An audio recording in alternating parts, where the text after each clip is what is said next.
There we go. All right. The time is, wow, that's loud. The time is now 7:02. I will now call this meeting of the Bridgewater Town Council to order. Please join me in rising for the Pledge of Allegiance.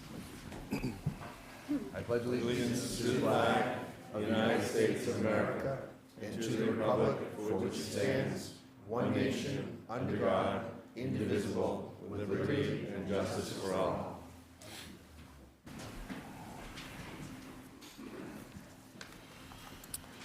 Tonight's Town Council meeting is being streamed live via YouTube. Please go to the Town of Bridgewater Facebook page for the link. For tonight, I do have some condolences from our Veterans Agent. Please join me in recognizing the passing of Mr. Robert Harmon, U.S. Air Force, Korean era, passed away on November 30th. Please join me in a moment of silence for Mr. Harmon and all of our Bridgewater veterans who have passed.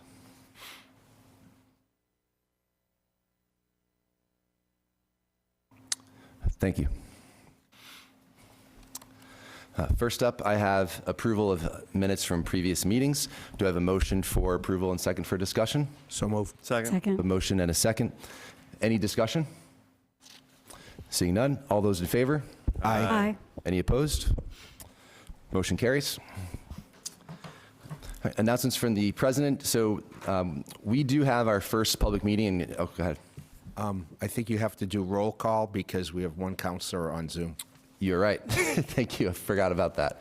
So yeah, I'll take another motion and a second, please. I'll keep the motion in effect. And Second. I'll keep the second. And so, yes, may we do a roll call, please? Sorry. Mr. Kennedy, Yes. Miss Ellenberg, Yes. Miss Striggles, Yes. Miss McGrath, Yes. Mr. Loretti, Yes. Dr. Perry. Yes. Mr. Murphy, Yes. Miss Hunt, Yes. and Mr. Lindy. Yes. 9 in favor, 0 opposed. Thank you for that. And that being said, we do have Councilor Striggles joining us via Zoom. I personally want to congratulate her on behalf of the council. She did have a beautiful baby girl last week, and she is a little round of applause. Yeah.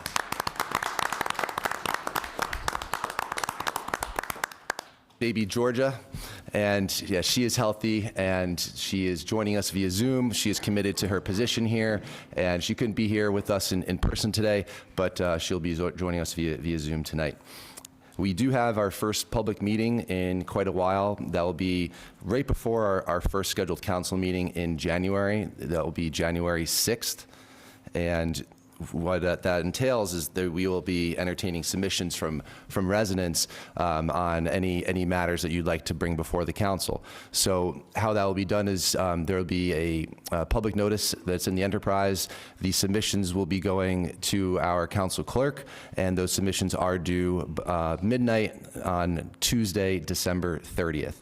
So that is a week before the meeting. We will review those submissions, and then we will put them on the agenda for that public meeting. That public meeting will be here in council chambers before our regular council meeting. And Debbie, that's at 5:30 we decided it's going to start?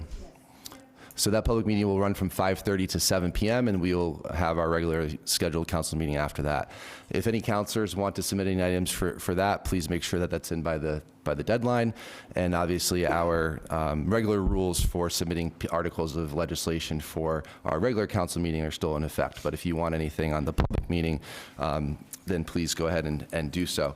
I'm personally excited to have some more public engagement, and I look forward to the meeting. We do not have any proclamations this evening. We will now move into item D, which is citizen open forum. Due to Massachusetts open meeting law requirements, discussions will not take place during public comment periods. If appropriate, responses to questions and concerns will be given by the town manager at a future town council meeting. Anyone may come up and comment at this time. You may comment for up to 3 minutes. Please state your name and address for the record.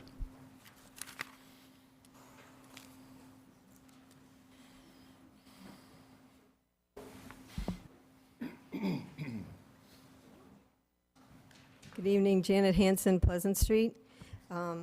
Just a few things looking at the agenda.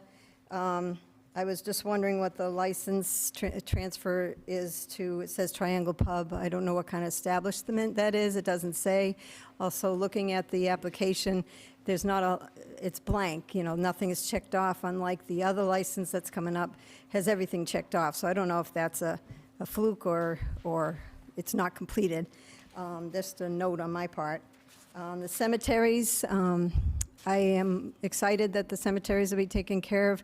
I just asked, hopefully it doesn't mean that they're going to whitewash all the stones, because they weren't whitewashed way back when. So I'm just watching that. It would be nice to just have them, you know, put back up and fixed. The MBTA, I still feel like nothing should be done, but I guess that's not going to happen.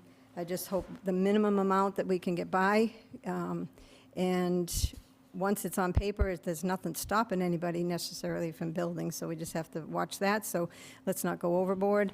And I am concerned about the water, because it's, you know, I'd like a water moratorium on any building, and it shouldn't be just on big projects, because I'd like to see how much water does a big project use versus all the thousands of houses that come into Bridgewater. You know, what's the comparison? Because I think the housing uses more water than the big places. And does that include hotels, apartment complexes, hospitals? So I'd like to hear more about that. Ordinance FY 26009. I like that idea to, you know, spruce up and maintain the downtown. I just would be careful, and is there any way of stopping the landlords from increasing their rent so they can do that? Because then that's just going to drive out whoever's renting those places. So that needs to be watched. I don't, you know, we can't necessarily control rent, but there's got to be some incentive so that they don't increase the rent on these people, so we can maintain what the downtown looks like, if it's going to fall upon the landlords. I agree with the letter that wants to go to the governor. I read it quickly, and I'm excited to see that that's being put in place. I'm in favor of that. So I'm just cautious of how much water, you know, putting a moratorium on big complexes versus still allowing all the development. That's, you know, they use, I think, possibly use more water. I don't know. I'd like to hear that comparison. That would be great if somebody could put that forward tonight. And those are my questions tonight. Thank you. Thank you.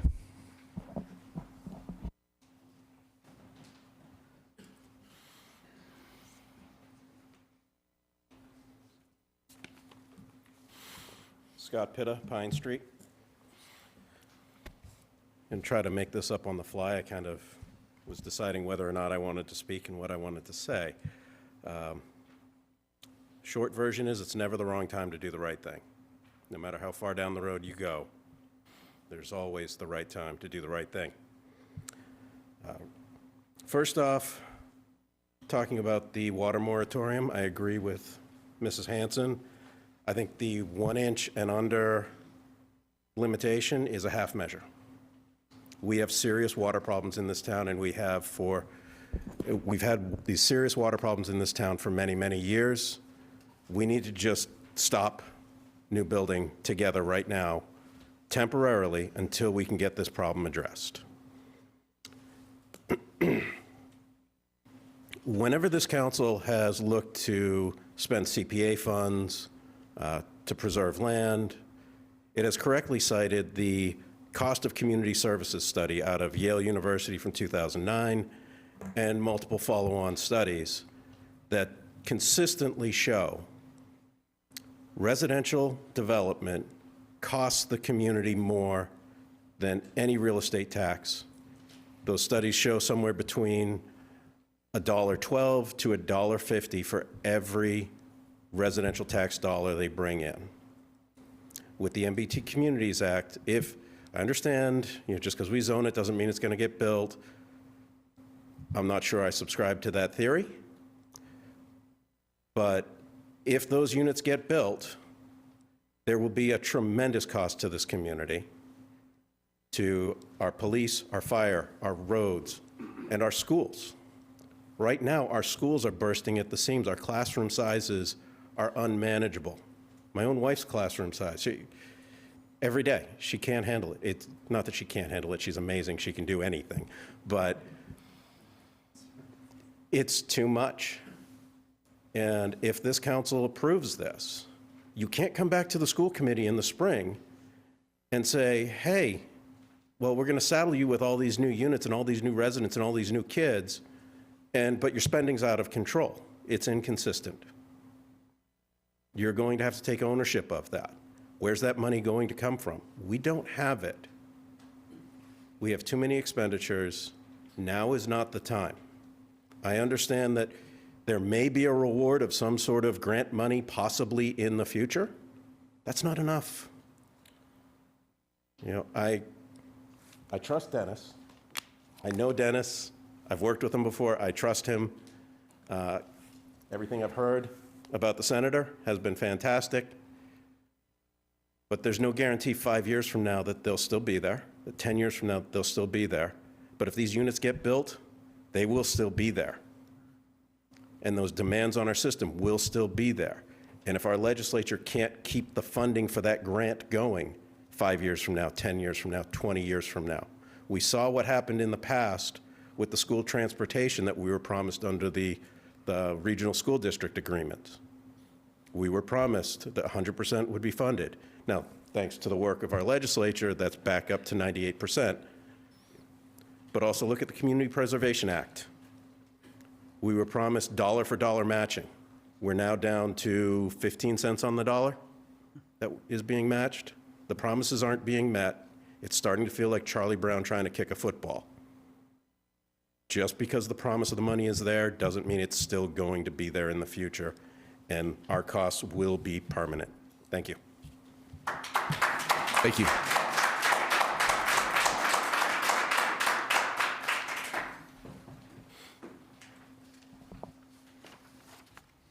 Carlton Hunt, 80 Housing Street. Before you start the clock, is the MBTA zoning a hearing, or is this the only chance for the public to talk?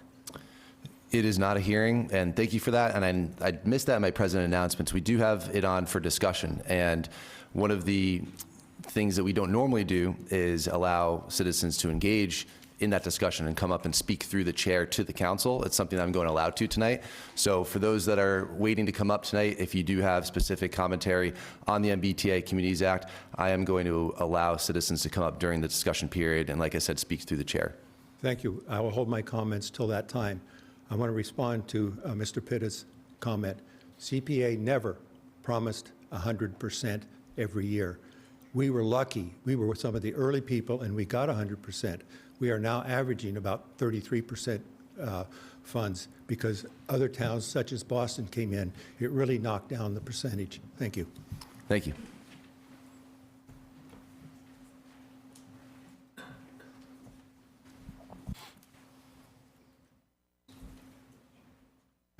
Hello, Mr. Chairman, and the councilors. My name is Lincoln D. Andrews. I am the fourth generation owner of your oldest business in town, the Stiles and Hart Brick Company. I'm now the oldest because my classmate, Dave Perkins, has sold his business and he left us with the remaining title. So, hello, Dave Perkins. And first, I want to extend a genuine thank you to everybody here on the board and in the community that has reached out to me. It has been truly, truly refreshing. And I think you all have a good organization here that has the ability to row your boat in the same directions towards a common goal to serve the citizens to the best of your ability. The next thing I would like to recognize personally, as somebody that has 32 years in town government and all sorts of positions, and that has been very active in the sidelines in Bridgewater. You know, I worked with Jeff Nagel, chairman of the selectmen 38 years ago, and my mother worked with the town manager following the death of my father, and we helped to secure we got secured the Stiles and Hart Conservation Area. And nobody thinks about Stiles and Hart and that, which is fine with me. But the point is that, you know, we're always available. That particular that particular property out there was on chapter forestry land, and when we got that turned over to the town of Bridgewater, feeling as if I'm a responsible citizen, I actually had to pay more. We subdivided off 5 acres of the property, which the town has recently taken ownership of. But over those 30 years in between, I actually paid more on the 5 acres than I did on the entire acres, because Bridgewater decided to rate that at a commercial rate, not the forestry rate. So I actually ended up paying more in taxes after getting 85 acres to the town of Bridgewater. And my point is, I never went to the Board of Assessors for abatement, because I want to be a responsible member of the community. My second thing is I want to shout out, because I've dealt with, obviously, in 32 years, 33 years, I've dealt with an awful lot of activists, being chairman of a planning board and selectmen. You can imagine all the calls that I have gotten. And Kelly Sullivan Meehan is an absolutely outstanding activist within this town. She's acting responsible in my opinion, and she's trying to get information out to the public. And anybody that takes advantage of that position in a responsible manner, even if I totally disagree with them, I respect that position entirely. So what started all of this was the letter that I wrote back in June 28th, 2024, to Town Manager Dutton. I've had a very difficult time since Troy Clarkson having communication with the town of Bridgewater. As an outsider and somebody that just wants to keep a low profile and pay their taxes and do the responsible thing, I have no idea who I report to. And it's been my observation that if I talk to the town manager, it gets lost in the abyss and it never makes it to the elected officials. I don't know if that's the way it's set up, but that's been my previous experience over several. And I don't like that, because I'm sitting here trying to honestly assist the town. And so the letter wrote, and Mr. Andrews, we're at 3 minutes. Would you mind wrapping up your comments, please? sure, we Thank supply. you. It goes by fast, I know. We're nationally recognized. I'm here to help if you guys want to help, and that's it. Thank you.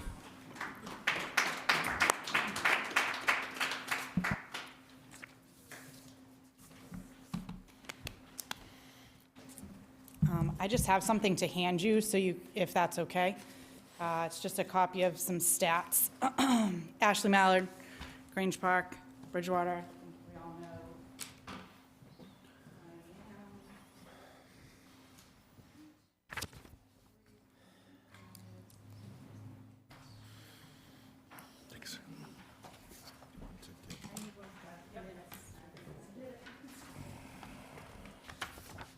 know. Okay, so what I am handing you is just some stats I have on the high school. But Mr. Powers will be giving a presentation tomorrow at the school committee meeting where it shows more of the whole district. It's just, frankly, was too much for me to print out on my home printer. Okay, so I'm back. I know I haven't been here in a while. Frankly, the start of school was a tough start. My stats, just alone, you can see I teach 9th grade. From 2022 to this current school year, there's been a 50% increase in the class sizes. 50%. In 2022 and 2023, there was collectively a higher student population. But because you had more teachers in the school, the class sizes could be smaller. We have smaller class population because a lot of kids left. I had kids already in the middle of school year whose parents took them up and moved. And then my class sizes are larger.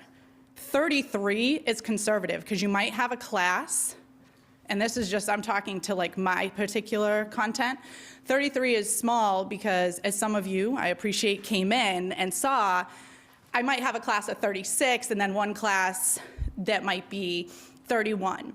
What these don't show you when you look at the math classes, we have some math classes that are in the 40s. Stats, I think, is 39. We've had a huge increase in the class. AP US went up 88% just from last year to this year. How well are those kids going to be prepared? And then the elementary school and middle schools are suffering. And I think there's a loss in the community to understand if a parent sent their kid in the elementary school and the class sizes seem the same, those are still ridiculously high to see a 28 class in kindergarten. Okay, where I have friends teaching in districts that are financially strapped, look at Whitman-Hanson, and they have class sizes 14, 15, 18, 20, and we're double that. So that's not where we want our kids to be. And I've heard from leadership in this town council that we want to reduce the cost of special ed. I am telling you, it will go up. I know that in the elementary school, from a meeting I just came from, that there are reports that more and more parents see their children suffering from reading and basic writing skills and basic math skills. So they want testing, which means that child will most likely on some level eventually qualify for more special ed needs because we are failing to meet the basic needs of one-on-one small group settings. Okay, so that's a real issue.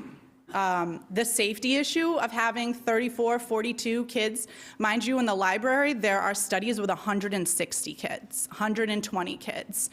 On days that there are teachers absent and you can't get subs and everyone has the flu last week, you're packing the auditorium, the cafeteria, and the lecture hall. You can't always do the lecture hall because some classes have to be in the lecture hall.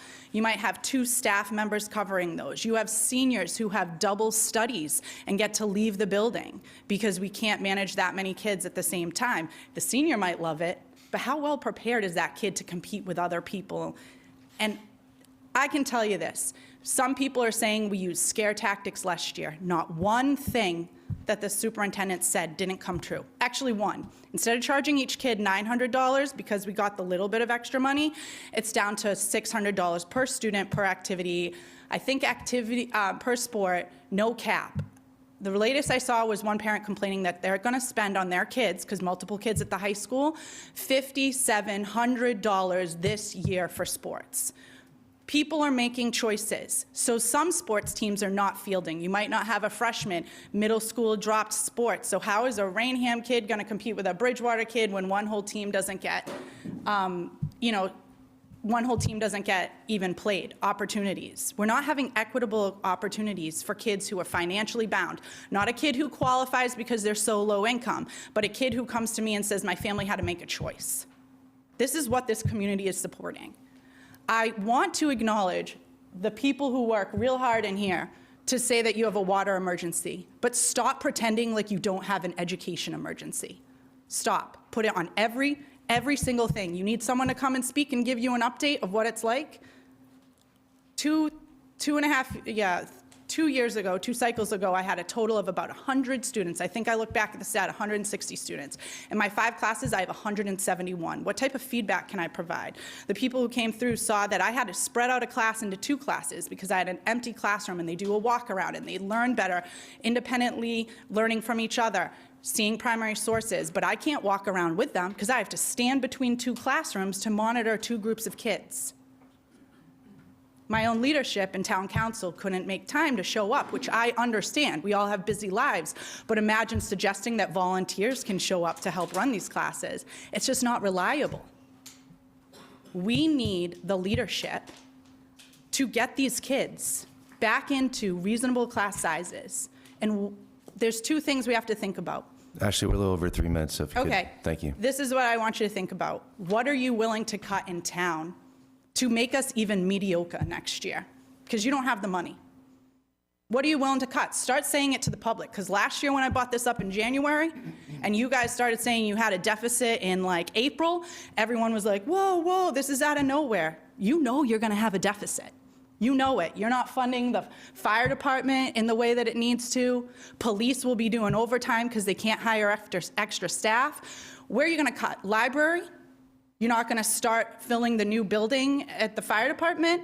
You're not going to have enough staff at the senior center? I want to know, as a citizen, I want to know what you're going to cut in town to even underfund public schools. Thank you. Thank you.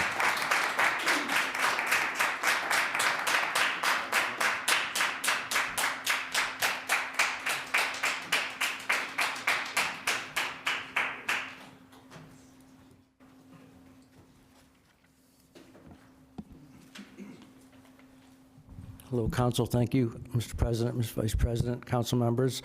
John Donna, 261 South Street. I just want to echo the comments of the first two speakers about the problem with the housing in this town. It's got to stop. Even now, if you look at the agenda on the planning board tomorrow, there's subdivisions being planned out. It's just going to exacerbate the problems that we're already discussing tonight. I'm not going to say them all again. We've heard what they are. We know what they are. I am for bringing business downtown. That's what Vision to Reality is all about. I think we all want that. But I remember hearing in a past meeting that the Perkins development, that the blueprint is is supposed to be 80% housing, 20% retail. And it was communicated that in this Perkins development that was approved, in exchange for only doing 10% retail, 10% of it's going to be low-income housing. And that's all well and good, but isn't the whole point of this Vision Reality to bring businesses downtown? You know, that concerns me, that other housing projects, if they're developed, which I don't think they should be, will apply for that same issue.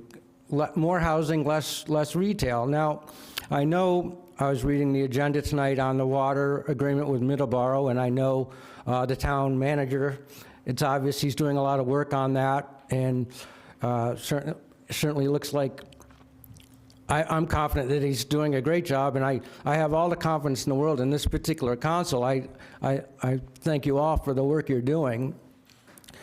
But, you know, in that agreement, Bridgewater is going to be paying a higher rate than the highest rate in Middleborough to get this water, and I guess that's as it should be, but we've left ourselves at the mercy of another town with all this building, and it's got to stop. The housing has to stop. Thank you. Thank you.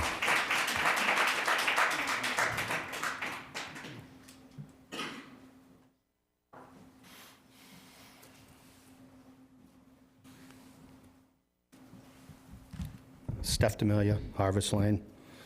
I'd like to publicly apologize to Mr. Andrews for being shut down a little early.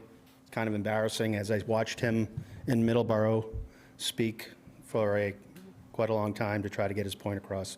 The gentleman right here that's trying to help us, and shutting him down is really embarrassing. So I don't know if we could fix this down in the future.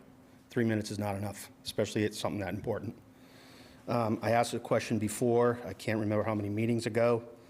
It was, I think it should be investigated or looked into by you people. If there was a new water main installed on the Flag Street project, I know we allocated money to do so. Still not sure if that was done or not, and now the roadway is paved, so I don't know if we're gonna dig it up again, or I don't know how that works. Maybe it is there. I'm not sure. I'd like to know that answer. I know we're in December now, halfway through December, and I was wondering if there is a time frame for the water ban to be lifted anytime soon, or will this carry right into spring? That's concerning to me. If we're in a water ban and we're less than 90-something days away from when there's going to be a major influx in water usage. So I'd like to know that if that water ban will be lifted before spring. And I know we have our existing water infrastructure throughout our town with wells and towers and all the mileage of water mains underground. I'd like to know what our current infrastructure is capable of pushing out as far as gallons per day, and what our current infrastructure is designed for, regardless of what we're permitted for from the state. Thank you. Thank you.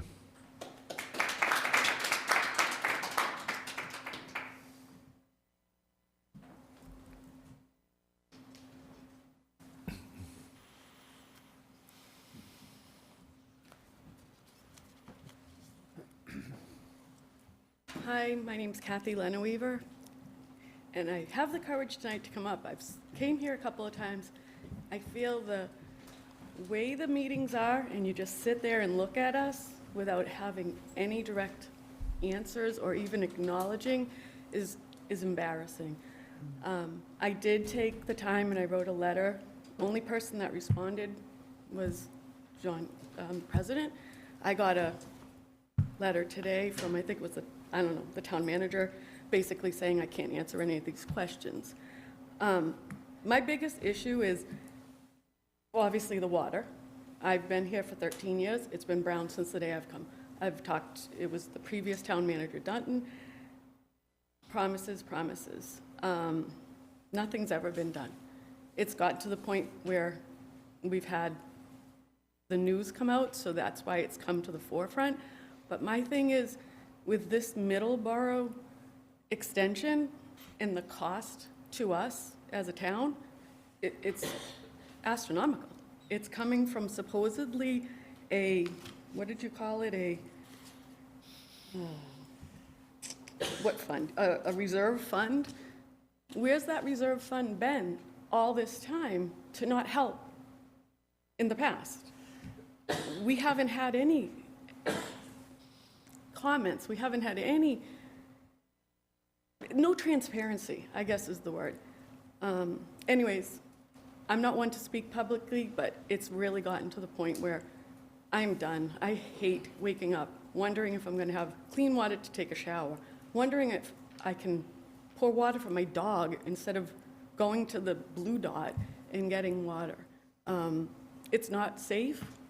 I have an elderly mother-in-law that I just moved in with us.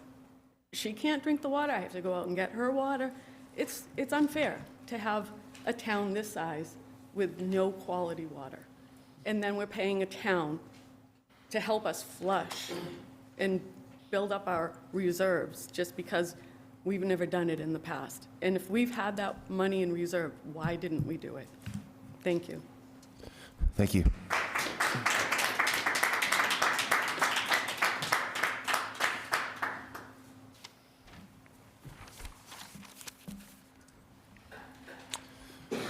Would anyone else like to come up and speak?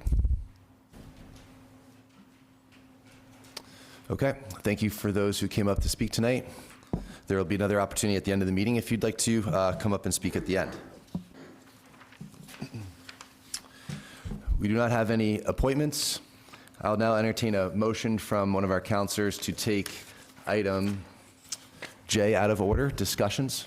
So moved. Second? We have a motion and a second. Any discussion? And we'll need a roll call vote.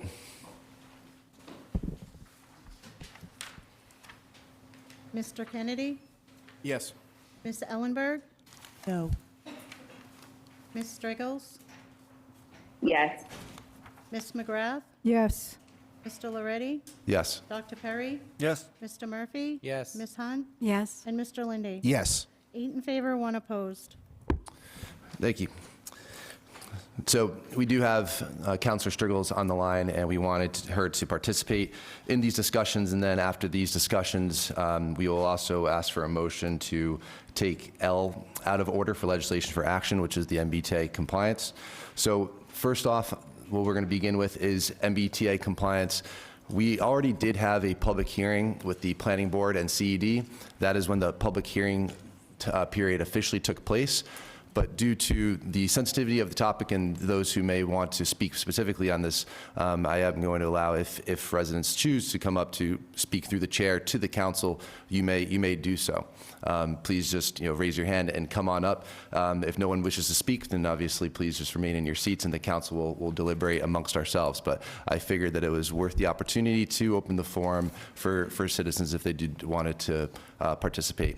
I personally don't like that you all comment to us and we sit here and we get answers back to you at another meeting. So this is an opportunity to have, within a reason, through the chair, a little bit of conversation. We will hopefully continue to do that in the future. I think that's something that is going to be proactive for everybody. So if anybody would like to come up and speak at this moment, please go ahead and do so. Otherwise, the council will begin our deliberations.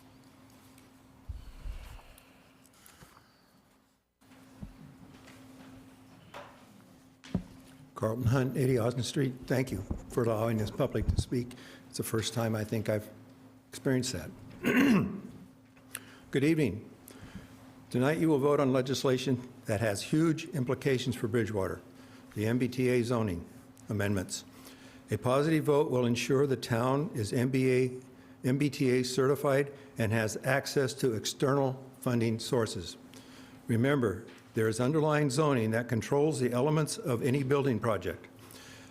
I, as do others, don't like the implications of the amendments being considered tonight. Neither do I like the town's underlying zoning, specifically how the town form-based code is structured and implemented with no real town input.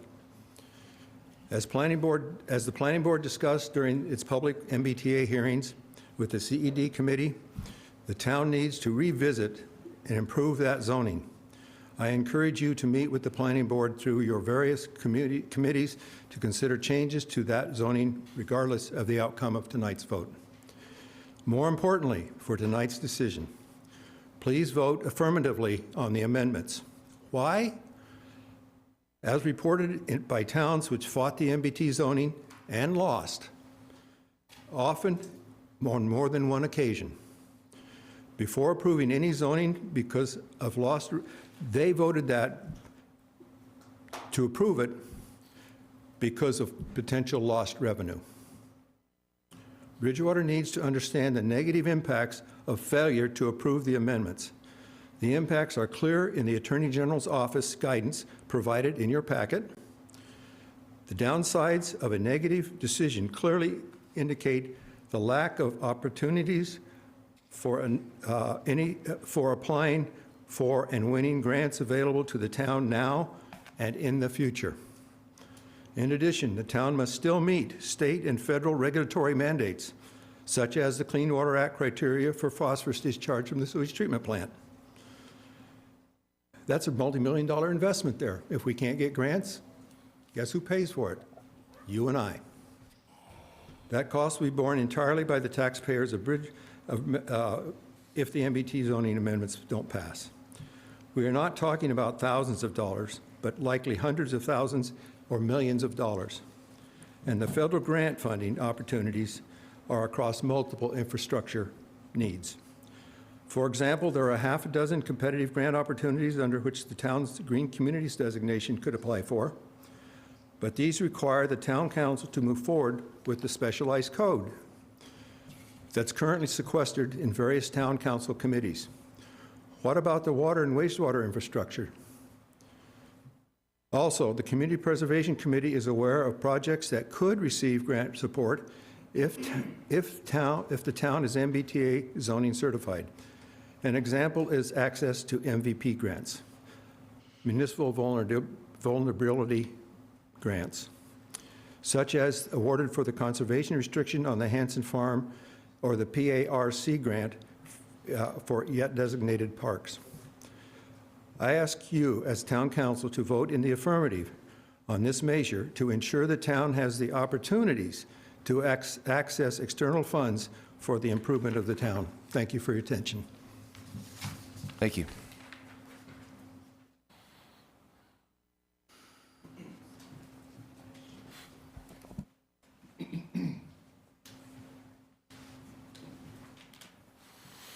Steph D'Amelia, Harvest Lane. Mr. Hunt just mentioned hundreds of millions of dollars for our water infrastructure repairs. Will passing the MBTA zoning code raise hundreds of millions of dollars in grant money? I don't see it. I think this is a really bad decision. We can wait for 10 months and see where this ends up. Thank you.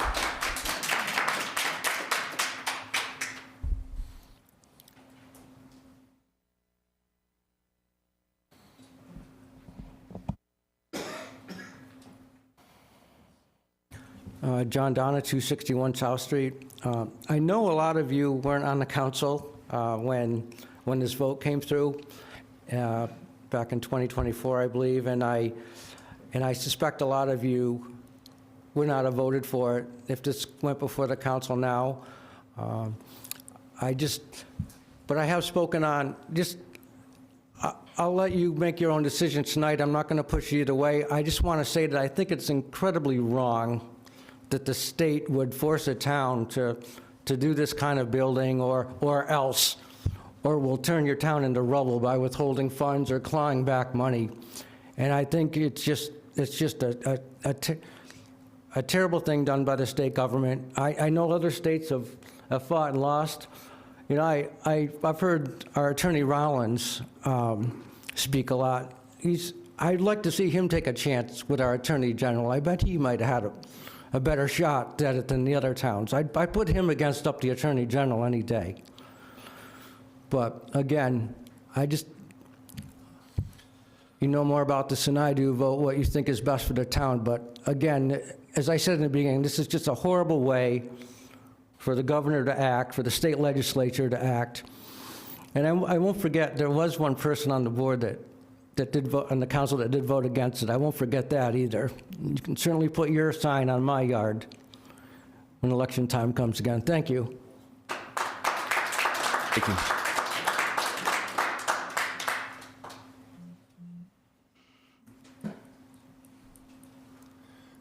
Anyone from the public like to speak at this time?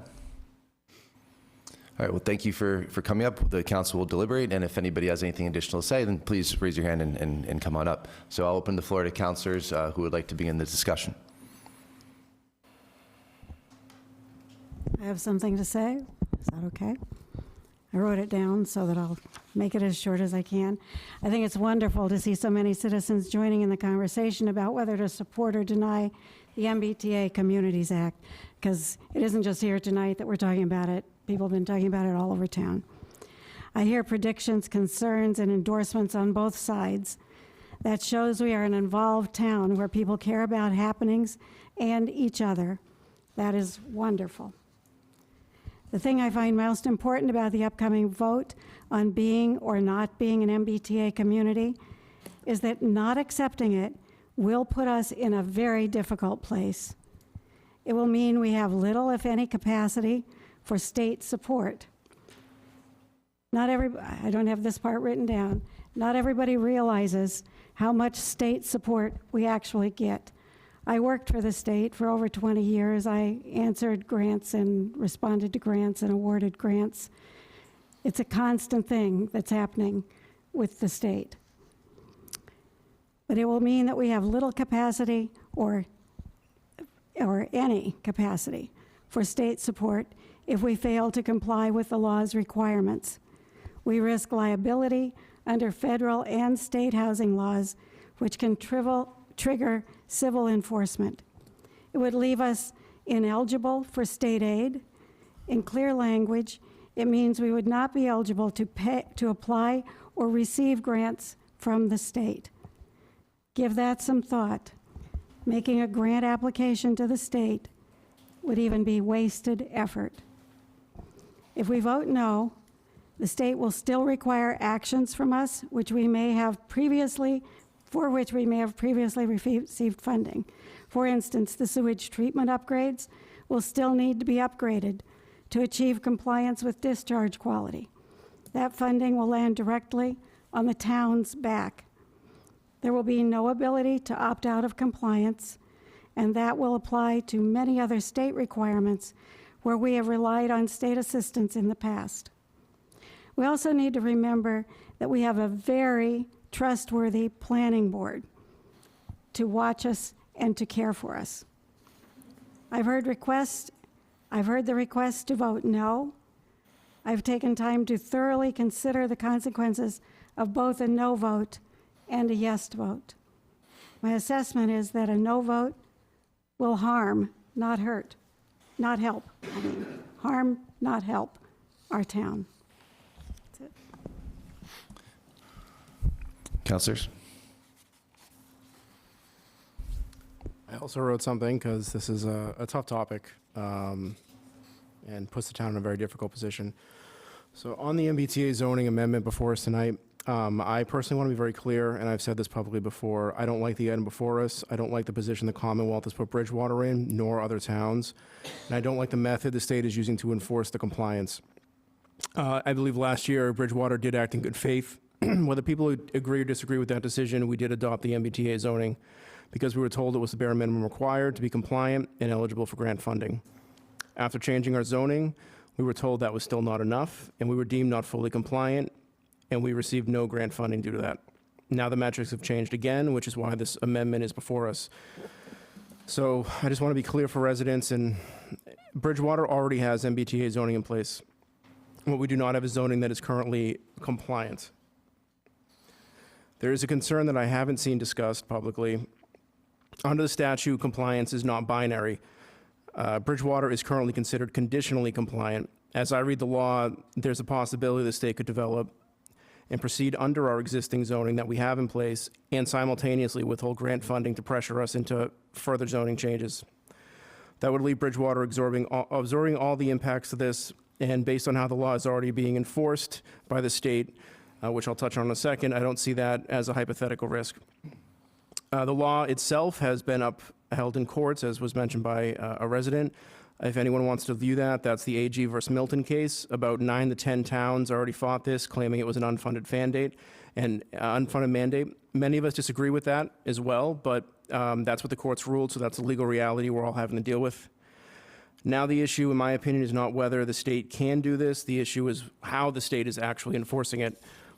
What we have now is a system where the towns with the towns unfortunate enough to have MBTA rail access, have their funding used as leverage. Grants unrelated to housing are now being tied to zoning compliance by the state. We've already seen this happen. Earlier this year, Winthrop lost $1.2 million in state funding, including more than $800,000 for flood mitigation. That mitigation was meant to protect the lives of their citizens as well as their first responders, and that was held back by the state for a zoning mandate. Last month, Wachusett Regional High School received a notification that they were going to have some education funding pulled because Holden wasn't compliant in MBTA zoning. That's school funding, completely unrelated to this housing. The state did claim it was a mistake, but I don't think those mistakes happened due to a lack of conversations happening behind the scenes. So I think everything is on the table when it comes to grants for any towns that are pushing back on this. So tonight, the way that I'm looking at this is my responsibility is to look at real consequences. Bridgewater cannot afford to lose grant funding. We are already underfunded by the state. Both Chapter 90 and Chapter 70 funding are not keeping up with inflation. This has been talked about by us before. We are dealing with a water emergency as well. The state cannot mandate development where the infrastructure does not exist, so in some ways, that might benefit this particular situation. The town manager has plans in place to restrict those new permits during his emergency. We've discussed that. In my opinion, I think that buys time well into next year. Looking ahead, there's a statewide ballot on this in November coming up, but regardless of how that plays out, I don't want Bridgewater to be locked in for 2 years on this zoning and being penalized in the meantime. So Massachusetts is one of the highest cost of living states in the country, yet for cities and towns, we are receiving well below the national average in support, and quite frankly, the average tax-paying resident is being used as collateral damage. The state mandates, withholds funds, spends on pet projects while forcing communities to choose between fiscal survival and local control. That is not a free society, that is authority being imposed on its residents. I fundamentally disagree with this policy, so I just want to be clear about my vote. I'm not voting for this because I support it. I am voting for it because from where I sit in this seat, my responsibility is to protect the residents in the town. This vote is cast under pressure and under protest, but given the risks, I think it's the responsible decision to make, and that's where I land on this. Thank you. Yes, I have some comments. I will not be supporting the MBTA, and I know that cases have gone against the towns that have tried to evoke this. However, we have a declared water emergency on our hands. That was mandated by Department of Environmental Protection, DEP. I would argue that that state agency has jurisdiction over it and can thwart the housing mandate, because we cannot support housing with our current water situation.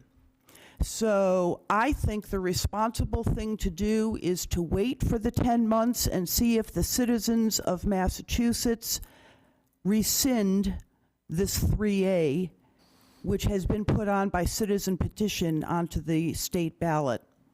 So that's my position. Thank you.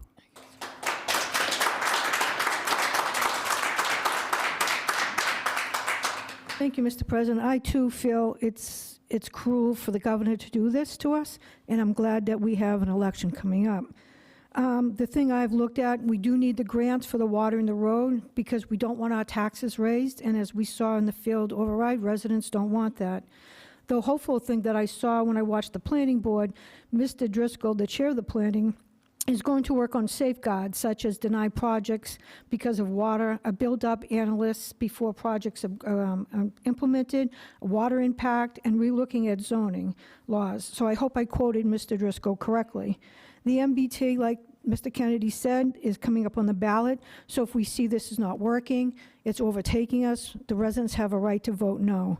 And the other thing some Mr. Kennedy say, I agree with. I'm not happy about it, but I'm going to be voting yes.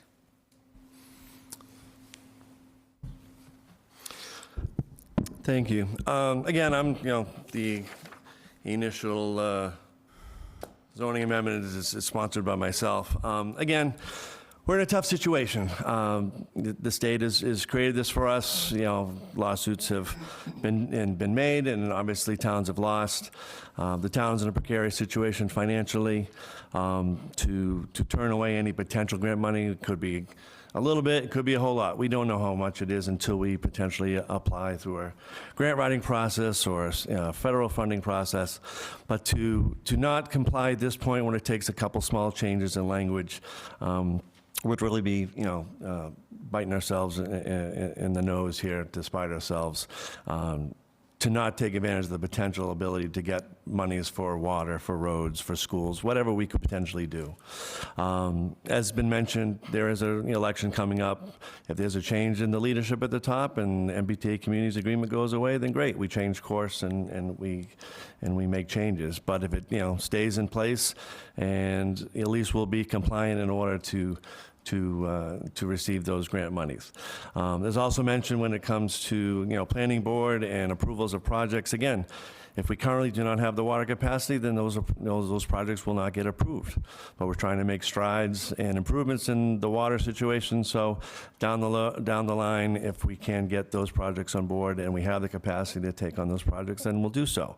As again, we need income as a town, so we need to have at some point some growth that's going to provide revenue to the town of Bridgewater.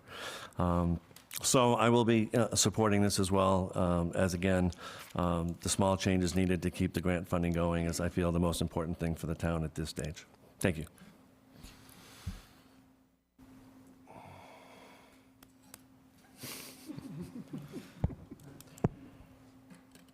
I'm happy to go quick, just so that it's not so awkward being on Zoom. Sounds good. Forgot you're over there. Go for it. All right, awesome. So thank you for being able to take this out of order. As Council President Loretti let everyone know, I gave birth on Friday. So it has been a whirlwind for my family and I, but I really appreciate being able to participate in this discussion and stay on the meeting for as long as I can with a very fussy newborn who actually came home today. He came home at 1 o'clock today. So quick turnaround, but here we are. When it comes to the MBTA Communities Act, I will reiterate what I said during our joint meeting with CED and Planning Board. As the original sponsor of the amendments, I didn't love the fact that our first round of an application, number one, seemed to have some inconsistencies that we were then clearing up in the 11th hour now, but also that it simply wasn't enough. So we were able to potentially put everything on the table and everything in pen to paper form for the state, and all for that, for the state to just come back and say, well, still not enough, move the goalposts, here are the changes. Being that the changes were changes that, now looking at it from a macro level response, gave us a little bit more control, where we were able to really do some deep calculations to really ensure that we had some caps. I do think that that gave our town itself a little bit of control over the situation, and all of the information that we've then been able to gather about being able to deny projects based on infrastructure and not having to overburden ourselves. I'm not happy that we have to go through this process of bowing down to what the state wants us to do, but I agree with my fellow counselors that I feel that the risk of not doing it may be greater than the risk of doing it in the big picture sense. So I will be voting yes. I feel that it is an imperfect situation for sure, but I also hate the idea of looking at our residents in the face who said they did not want their taxes raised and say, okay, well, we could alleviate $1 million here or less or more in the form of grant funding that would be less of a burden on them financially. So I'll be voting yes, and I look forward to the rest of the discussion. Thank you, Councilor Strigels. Council President, I wanted to thank you for putting this on as a discussion item and allowing citizens to speak about it, and I appreciate the citizens that have come out. This is disgusting on the part of the Commonwealth of Massachusetts to do this to a town. Unfortunately, the cart is before the horse. We have our legislative delegation sitting here, Senator Driscoll and State Representative Gallagher, who are here to help us, here to serve us, and are working hard to help us with the water situation and budgetary numbers. So we don't know what they're going to say yet. We also have a water moratorium feasibility discussion, and we have this discussion. The more I listen to all of this, the more I feel upset about the fact that we have a water emergency. We have a school emergency. We could have a library, senior center, veterans emergency. We have a police and fire emergency. We have a lot of emergencies. The money that is on the table that we're going to get, even though I still have never gotten a real number as to what that grant availability is, I don't think we can throw the money away. I agree with what my fellow counselors have said here at the table. We have a gun to our head. We literally have a gun to our head. You're going to comply, or we're going to kill this town. The state, unfortunately, doesn't pay us for what they should for the prison anymore. We pay for the MBTA to come here, and we get 55, maybe 60,000 from Bridgewater State University. We do get other funds too. We don't get a lot from, we get funding from the state, but now there are strings attached. I don't think we have a choice. You have to sometimes have courage to do what's right. I'm going to vote yes. Thank you. Councilor Murphy, you have something? Yeah, thank you. I don't think I'm going to say anything new here, so I won't take up too much time, but agree with my fellow councilors. Unfortunate situation, unfortunate legislation. As chair of the Budget and Finance Committee, knowing the challenges that are ahead of us, hearing from our fire chief, hearing from members of the school, there are too many challenges in this town to turn away any sources of funding. So I will be voting yes this evening on this as well, for the sole fact that our town needs the funding and our taxpayers cannot bear the burden of any more increases. I understand the challenges that we've had with our water system, and any more building will only put further strain on these systems, but we need to take other measures, and I hope that comes up in following discussions that will happen here tonight. But we need to take other measures to protect ourselves against the building. Turning down the MBTA legislation and turning away money is not where our town is currently at, not what we're able to do. So again, I'll vote yes for the same reasons my councilors have mentioned tonight, and only for those reasons, but a strong advocate against this legislation as well too. So thank you. Anything further from the councilors? Yeah, for me personally, it's something that I've deliberated on a lot. We are facing a water emergency here in town. We have a lot of infrastructure issues that I'm keenly aware of, something that initially got me interested in getting involved. And we obviously have funding issues at our schools. And I've gotten back and forth a lot on this. And what I go back to is my principles, and my principles tell me that I'm not going to allow authority to force me to decide what's best for my community. I think that I and my community know what's best for our community. And seeing what we're being faced with, we have a water emergency. We are 2 years away probably from entertaining any sort of meaningful development. So practically speaking, what's the point of passing this other than just saying that we passed it and appeasing authority? I don't understand. Any sort of authority that's going to mandate housing during a water crisis, it seems reckless to me. But besides that, we don't have the capacity for it. This game of you have to comply, otherwise we're not going to fund you, it's not a game that I'm willing to play. It's not something that I'm going to support, simply. I don't see how I could. People ask, how do we get here? How is this happening to us? And it's because all of these little decisions along the way that have put us in the position.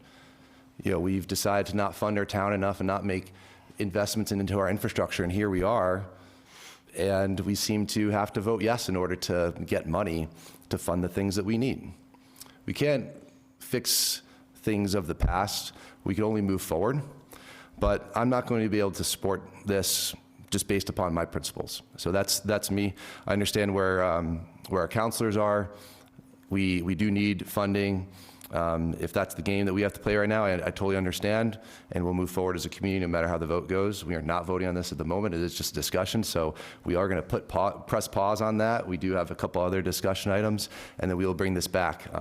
Our rules don't allow us to take the vote out of order. We have to take all of discussions out of order. So if nobody has anything else, we'll close this discussion, please. Point of order.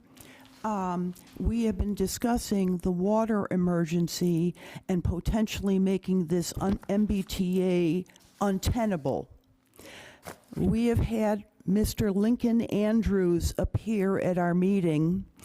I would like to formally request that Mr. Lincoln Andrews, who owns conservation land in Bridgewater, make a presentation to the town so we can hear it, and perhaps we won't be 2 years out.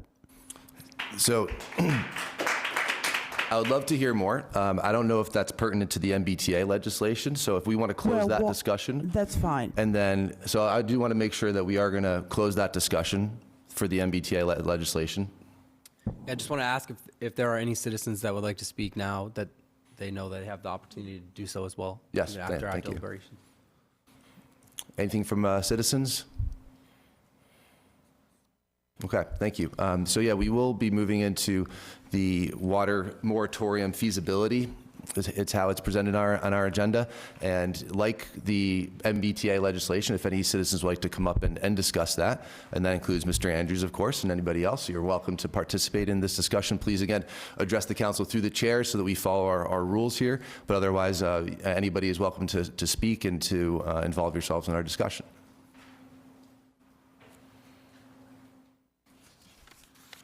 Okay. Okay. So if anybody would like to come up and speak at any time, you're welcome to do that. We don't have the 3-minute rule during the discussion period, so we can continue to speak here amongst the council. If anybody changes their mind, please come on up. So we do have the water moratorium feasibility here. We do have members of our DPW department here as well. I'm not sure if they're prepared to answer any questions, but why don't we open up the floor to councilors if we have any items that we want to bring up.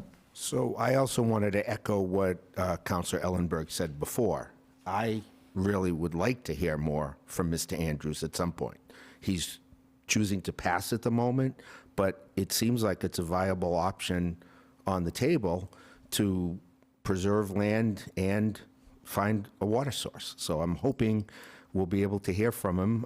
He has years of experience, and as the second oldest, well, now the first oldest business in town, I think we want to work with them.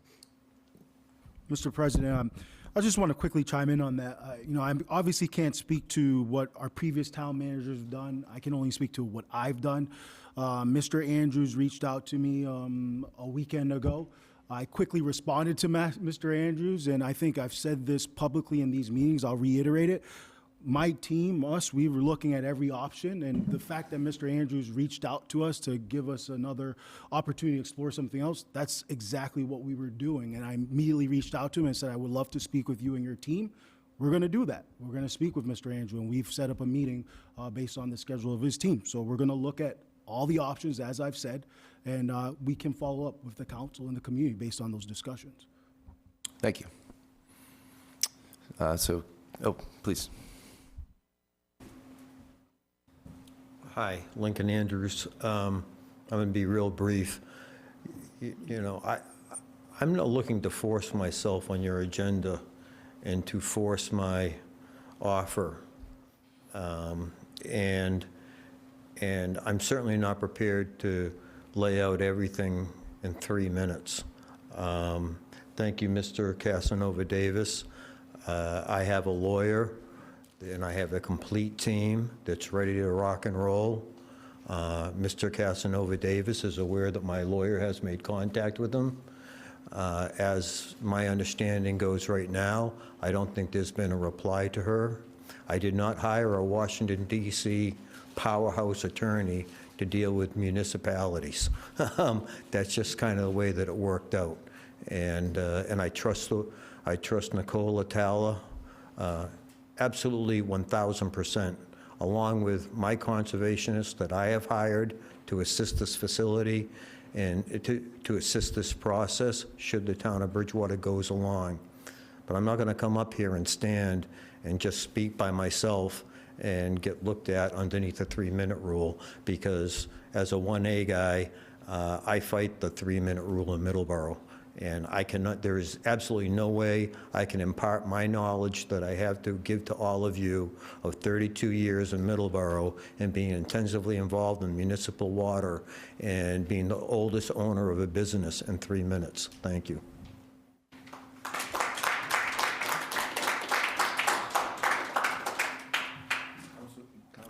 Mike. I just wanted to note that I believe you said that the 3-minute rule did not apply.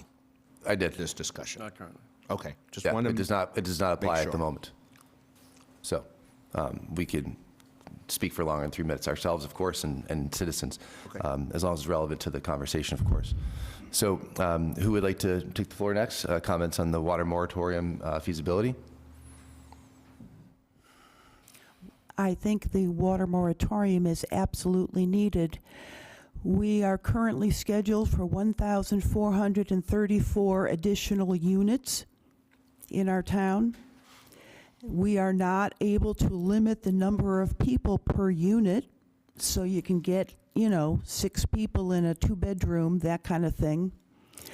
This will impact our schools, this will impact our police, our fire, all of it. The current MBTA thing allows for a 1-inch main rule, which will keep the small housing still going. Maybe not for the big guys, but we need a water moratorium in general. Now, we have the project on Broad Street. I believe they're already cited with water rights, but we need a moratorium, and DEP has backed the town in saying that we have a water problem, so I think we need to go forward with a water moratorium, and let's be real with what's happening, and let's not push it down the road. Thank you. I think if the state is going to force us to do certain things, like MBTA compliance, maybe we have to tell the state, we're going to turn off the water on 2 of your properties. We have the largest, I think it's the largest ratepayer, which is BSU. It's a lot of water. When I heard that there were 750,000, I love the college. I really do. I moved here because the college is here. Okay, I looked at West Bridgewater and East Bridgewater, and I decided to come here. My grandson's here. That's why we really moved here. But they use a lot of water. so does the prison. We need to keep paying the state, paying the state, paying the state. They're telling us what to do. Maybe we got to do something. I mean, I heard the comment from the resident about more water usage with residential units and subdivisions versus big projects. Depends on what the big project is. If the big project is residential, they're going to use a lot of water. I mean, I believe I had other counselors before that actually talked about proposing this before, and it was kind of shut down. Previous administration, not current leadership, not current town manager, okay? This water situation affects everybody. I know I heard a number that it's 5% of the town. I don't think that's true, okay? Maybe it doesn't affect me, knock on wood, but maybe it will down the road. It affects everybody. If a dog can't drink water, if a baby can't drink water, we get issues. I lived through this in Brockton. We had a total water ban for close to 20 years. They couldn't build anything unless they got a well permit. Maybe the bigger projects need to sink wells. I don't know. I'm not an expert on that. There's aquifers. I'm not an engineer. Okay, we have a water superintendent. We have a town manager. We have other people that we can listen to. But we just can't keep going in the same direction we're going, or we're going to run dry. Thank you. Yeah, my only comment on this is we've been talking about a water moratorium, I think, for the better half of almost the full year now. I wouldn't throw that out completely, but I would ask every person that brings that forward that they also include a what, then what, right? So we shut off the water moratorium, we don't build anymore, we don't add any more water. How does that solve the current situation that we're in? Because that also needs to be addressed, right? And is that no more building, no more water? We're going to continue to raise rates on our current customers to get to the point where we need to get to pay for these changes. I think all of that needs to be considered, right? So any water moratorium that was to be brought forth by my fellow councilors, we should have a and then what, or a set date, or a plan, or a goal to go with it. Just simply stopping and putting a moratorium on it with no plan, it doesn't solve our current issues. And so I would want to see something that has a plan that puts together what we've heard from our water department and our town manager, along with a moratorium. I think that may make sense, but it can't be just one by itself. We can't just stop and then magically hope the problems solve themselves, because that's not going to happen either. And the funding piece is huge too. Where is that funding going to come from? How are we going to make improvements on our already depleted system? All that needs to be considered, and that's just what I wanted to raise as part of the conversation as well too. Thank you. May I continue? Let's let other councilors get their first word in, then we'll go back for a second. Yeah, I would agree with that, with what Councilor Murphy is stating. As we talked about before, if, our vote goes through tonight and we do follow through with the compliance with the MBTA, moratoriums in general would go against that MBTA community's agreement. So whether it's a building moratorium or a water moratorium, we'd have to confirm whether that would violate that agreement or not, number one. Number two, as Councilor Murphy was saying, to what degree or to what level do we have this moratorium? We still, we have plans in place to get us to a certain level. We have some temporary plans that are coming in place that'll probably be talked about later this evening. But, between the potential connections with Middleborough, with filtration trailers, with a few different items that we're talking about in the short term to get us to the point where we can connect wells 10A and B to High Street, then we will certainly have more capacity, because those wells have a good amount of capacity as far as water goes. So we have some things in place that, again, that we're doing on a short term and planning for the long term basis.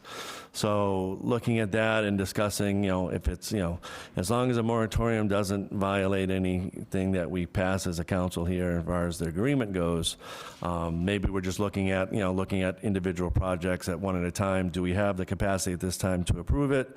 Yes or no? And if not, then, once we are in a position to accommodate that particular development, then they could get the approval at that point in time, without coming out and saying a dramatic, moratorium on water in itself or building in of itself. Because again, as far as I know, those could violate an MBTA communities agreement. Thank you. Yeah. Mr. Casanova, Davis, can I ask you one question? Does the DPW give a water impact to the planning board before the project or whatever development gets to the planning board? Do you know if they do that? No, typically, no.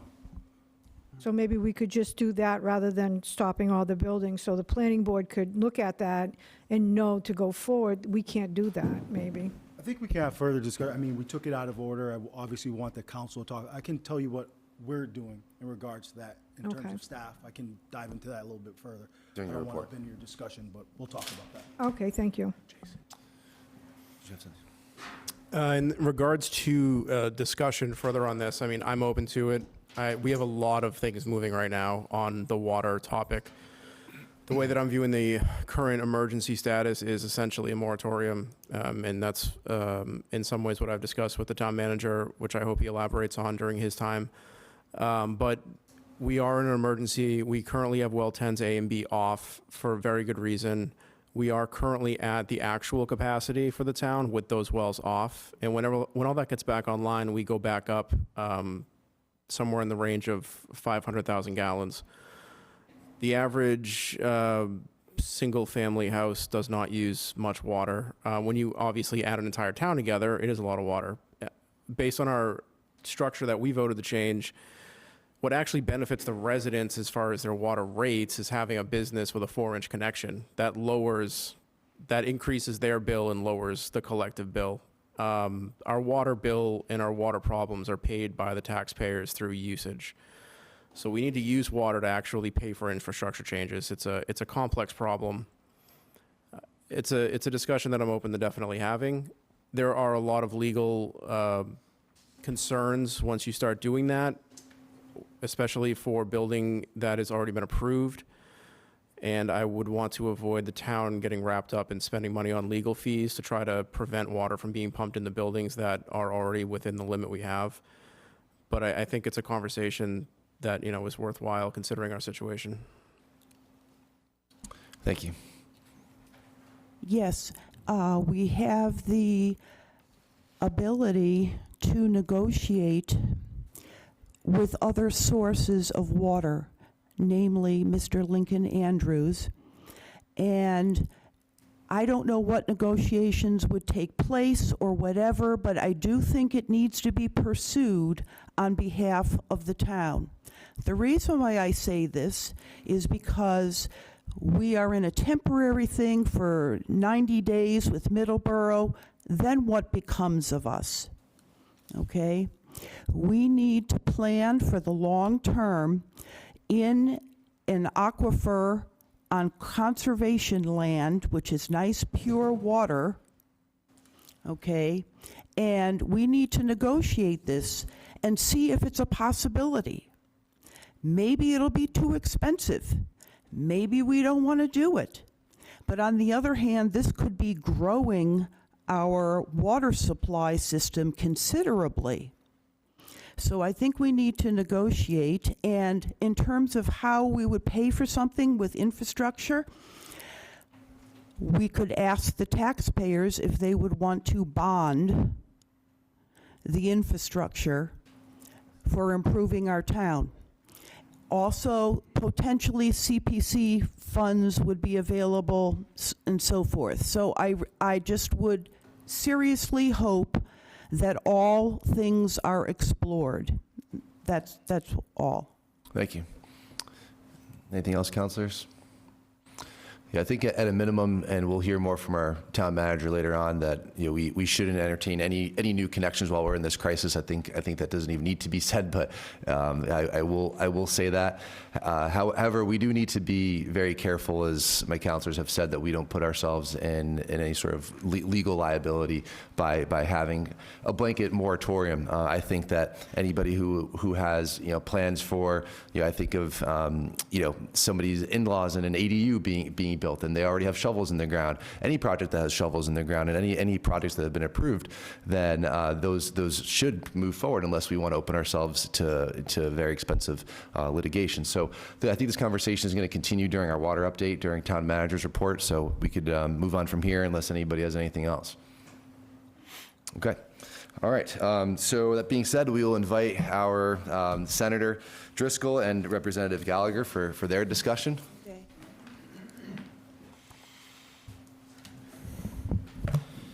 Thank you, Council President, councilors, town manager. Thank you for having me here. I'm Bill Driscoll, State Senator. It's an honor and privilege to represent Bridgewater in the State Senate, of course, with my partner in legislature, Representative Gallagher, who I know you know a lot better than you know me, and not a familiar face. So it's been a great partnership with the rep, and we're happy to provide some updates on what we've been up to in the state legislature, and then if you have other items you want to discuss, I know it's been very heartening to see you all wrestle with these important topics, these very difficult topics. I'm certainly, I think, more familiar with one than the other that you've talked about tonight, and I'll get Rep if you want to say anything opening-wise, and then we can dive into an update.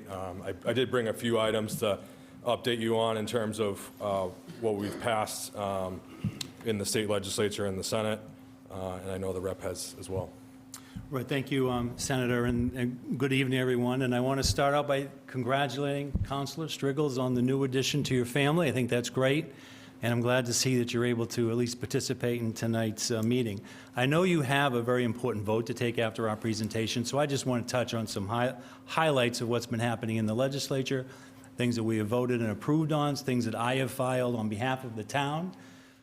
And obviously, I do make myself available to the councilors and to the citizens from time to time. I know I've had many conversations with a lot of you over this past year and brief conversations with others, but at least all of you I have had the chance to talk to. And I've held at least 9 coffee hours or open houses here or in my other town, in the town of Rainham. So some of the bills that highlight that I have filed this legislative session, the big one that I filed really, and you've all been talking about it, infrastructure. My suburban infrastructure bond bill was filed in January, and it did have a hearing in April where I argued how suburban communities like Bridgewater, 50,000 or less residents, are not getting their fair share of state funding when it comes to grants and other avenues of helping us with our roads and bridges. And I made that argument to the chairman of the committee, and we had a long discussion about that afterwards. The bill was sent to study this session. There may be another issue, another conversation later on next year about that. But I think you will all agree with that smaller communities are not getting their fair share of infrastructure money when it comes to, updating our water systems, updating our roads particularly, and I argued for that, and I showed them some statistics and brought that to their attention. However, in this current budget that we have, the Chapter 90 funds were increased by 50%, which gave the town an additional $350,000 that brought Chapter 90 up to $1 million. It's a step in the right direction, partly due to the Fair Share Amendment and the millionaire's tax that was passed a couple years ago. There were several bills, a few bills that I refiled, my predecessor filed when he was in the legislature that I thought were very good bills that would help the town of Bridgewater. And that one of the important ones that I spoke on was the prison mitigation fund that my predecessor filed to establish a permanent prison mitigation fund where there would be money in there every year appropriated by the legislature, so there wouldn't be this guessing game every year whether we're going to get that money or not. So that bill was filed. And that has not been reported out yet. And then there was the appropriate ambulance billing problems that we have sometimes with our fire department. That bill was filed as well. And I think that that has gone to study this session as well. But some of the things that I think that you all want to be aware of is today the Joint Committee, Ways and Means Committee met to have a consensus with the administration regarding what revenue we're going to have for fiscal '27. That meeting took place in Gardner Auditorium today with the Healy and Driscoll administration, budget writers, along with the House Ways and Means Committee. They will come up with a revenue consensus. That's how the budget process starts. They agree on a number, 60 billion, 70 billion, whatever that number is. They agree with that number, and then they appropriate the money out. It starts with House 1, as you all know. The governor is responsible under the Constitution to provide the budget to the state legislature by the end of January. So in January, sometime around the 20th, 25th of January, House 1 comes out, and that's the governor's budget. And we go from there. It comes to the House, then it goes to the Senate, then it goes to consensus. But I will tell you that, and I know we had many discussions this past year about Chapter 70, Chapter 71 money and school issues. There have been many pieces of legislation that were filed this year relative to that. I know 4 of you attended a recent DESE meeting about school funding.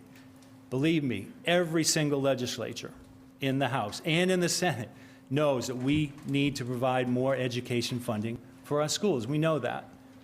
And the Fair Share Amendment that was passed a few years ago should be exactly what it's called, fair. It should be appropriated fairly across the border, across the budget, and not all of it go to the MBTA. And that's where most of that money has gone. So I think they got the message, particularly with the comments that a lot of you gave and other DESE meetings that they had around the state. I know Senator Driscoll attended the one in his area. Also, I know Councilor Murphy came to the State House along with some school officials as well, educators, to speak about education. And believe me, these messages are heard, and these messages will be taken into consideration. Can the state come up with all the money every town needs? No, we can't. We do need to do more, and we do need to do better with that. And I hope that I've been an advocate up there to argue for that. I know you guys have, and we will do what we can. We're not going to give, there's no way we're going to appropriate an additional $10 million to the town. We can't do that. But can we do more? Yes, and we'll see what comes out in the budget in a couple of weeks. If I could add to that, go right that ahead. part, while we're on the Chapter 70 and education funding, I want to thank counselors that provided testimony during the DESE listening tour recently and up when some of these bills were being heard before the Joint Committee on Education in Boston. And I listened to a lot of that testimony across at least 2 of those listening tours. The Chapter 70 formula, it's very clear, everyone that got up to speak, it's not working for their town, for their city.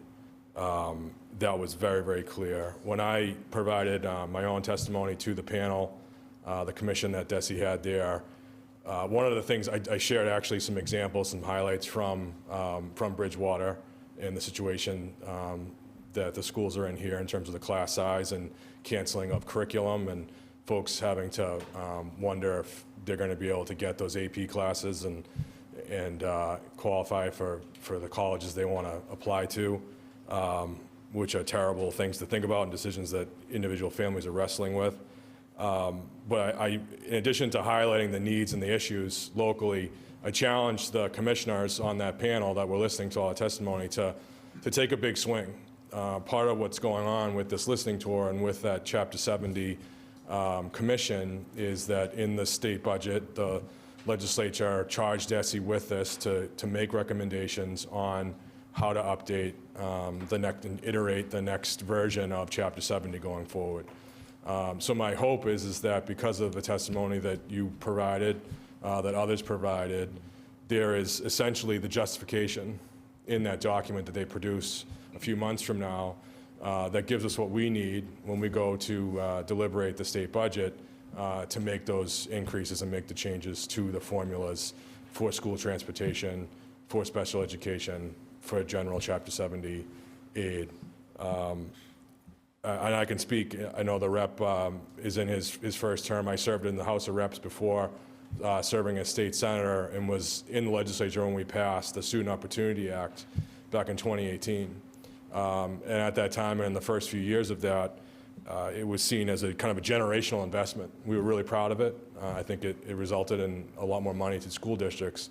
But what has happened, and I think we're all well aware of it, but inflation has not kept up with inflation. And so this is really a revisiting of the actions that we took in 2018, which was a 5-year implementation plan. So we're fully implemented on that now, so to speak. And so the timing, couldn't be more needed in terms of getting that report from that commission. So we look forward to receiving that. As the rep said, budget season essentially began today on Beacon Hill with the consensus revenue hearing. True. And getting out of Chapter 70 for a second, Chapter 90 funds are very, very important too to the town, as you know. And the fair share amendment is transportation and education. And that's where the town received most towns receive 50% more in Chapter 90 monies this fiscal year. But the lion's share of it went to the MBTA. So hopefully this upcoming budget, you'll get just as much more out of Chapter 90 than you have in the past, because there is funds of it. There is the funds. The fair share amendment is coming in much larger than they thought it would, and I think that you will see additional Chapter 70 money. You will see additional Chapter 71 monies. To what extent, I don't know. It's not going to solve all the problems, but there will be additional appropriations. Unrestricted government aid, local aid, I can't comment on that. I don't know where that'll be. You could see it could be flat. It could be a small increase there. But I'm hoping that you do get additional Chapter 90 monies. And I know I've been working with Councilor Kennedy on the pilot money, which is an issue. And we're doing some research on that for you to, you do get some pilot money on your cherry sheet that helps with payment in lieu of taxes, and yes, it should be more. But we're looking at the state-owned land that we have in Bridgewater and see what is not counted in that, and if it's not counted, why. So there are areas that we're looking at. Like I said, a month from now, you'll know where the budget is. The DESI actually has until, and that was something that the legislature put in, to direct DESI to have these public hearings. But their report is not due to us until June.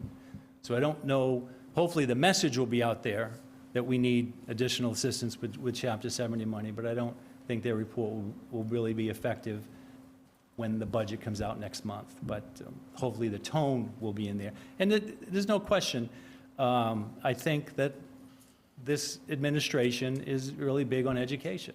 And I think that you will see that in the budget. So I don't know what the town manager's going to talk about with the budget or where you guys are, but I will work with you and work with everyone to help you guys out on that. I could jump in on one item, Rep. In the recent supplemental budget, I think, again, it speaks to local contributions into regional and state programming. An amendment I filed regarding local assessments to towns and municipalities for MBTA service. So I believe that Bridgewater is assessed about $160,000 a year that goes into the MBTA pool. And there's about 128 communities that pay into MBTA service. And you also put forward, I think, around $60,000 plus into regional transit. Anyway, not all towns are being assessed in the same way. The formula is not equitable at this point. And so the T, in consultation with the MBTA Advisory Board, has been instructed to look at the formula to make sure that Bridgewater and others are being treated fairly in what they're assessed. And they're due to report back to the legislature and to the MBTA Board of Directors at the end of next year with some recommendations on how to essentially make sure that this is an equitable formula for all involved and all that are paying. The rep has done a great job in terms of the home rules that you sent forward. So they passed the House. They're now in the Senate and working with Senate Council and the bills in third reading to advance those. I believe there's 2 of them for the town. So those have moved along and are They'll have to pass the Senate and then get signed by the governor. But they are in process at this time. One final caveat that I want to just address, because it's something that's out there that could affect how the budget writers put together the budget, and that is the state has had to fund some of our healthcare providers, some of our hospitals, and some of our community health centers through reimbursements that weren't coming in from the federal government. So the state had to come up with $234 million to fund those hospitals and community centers so they could survive, or some of them would have closed.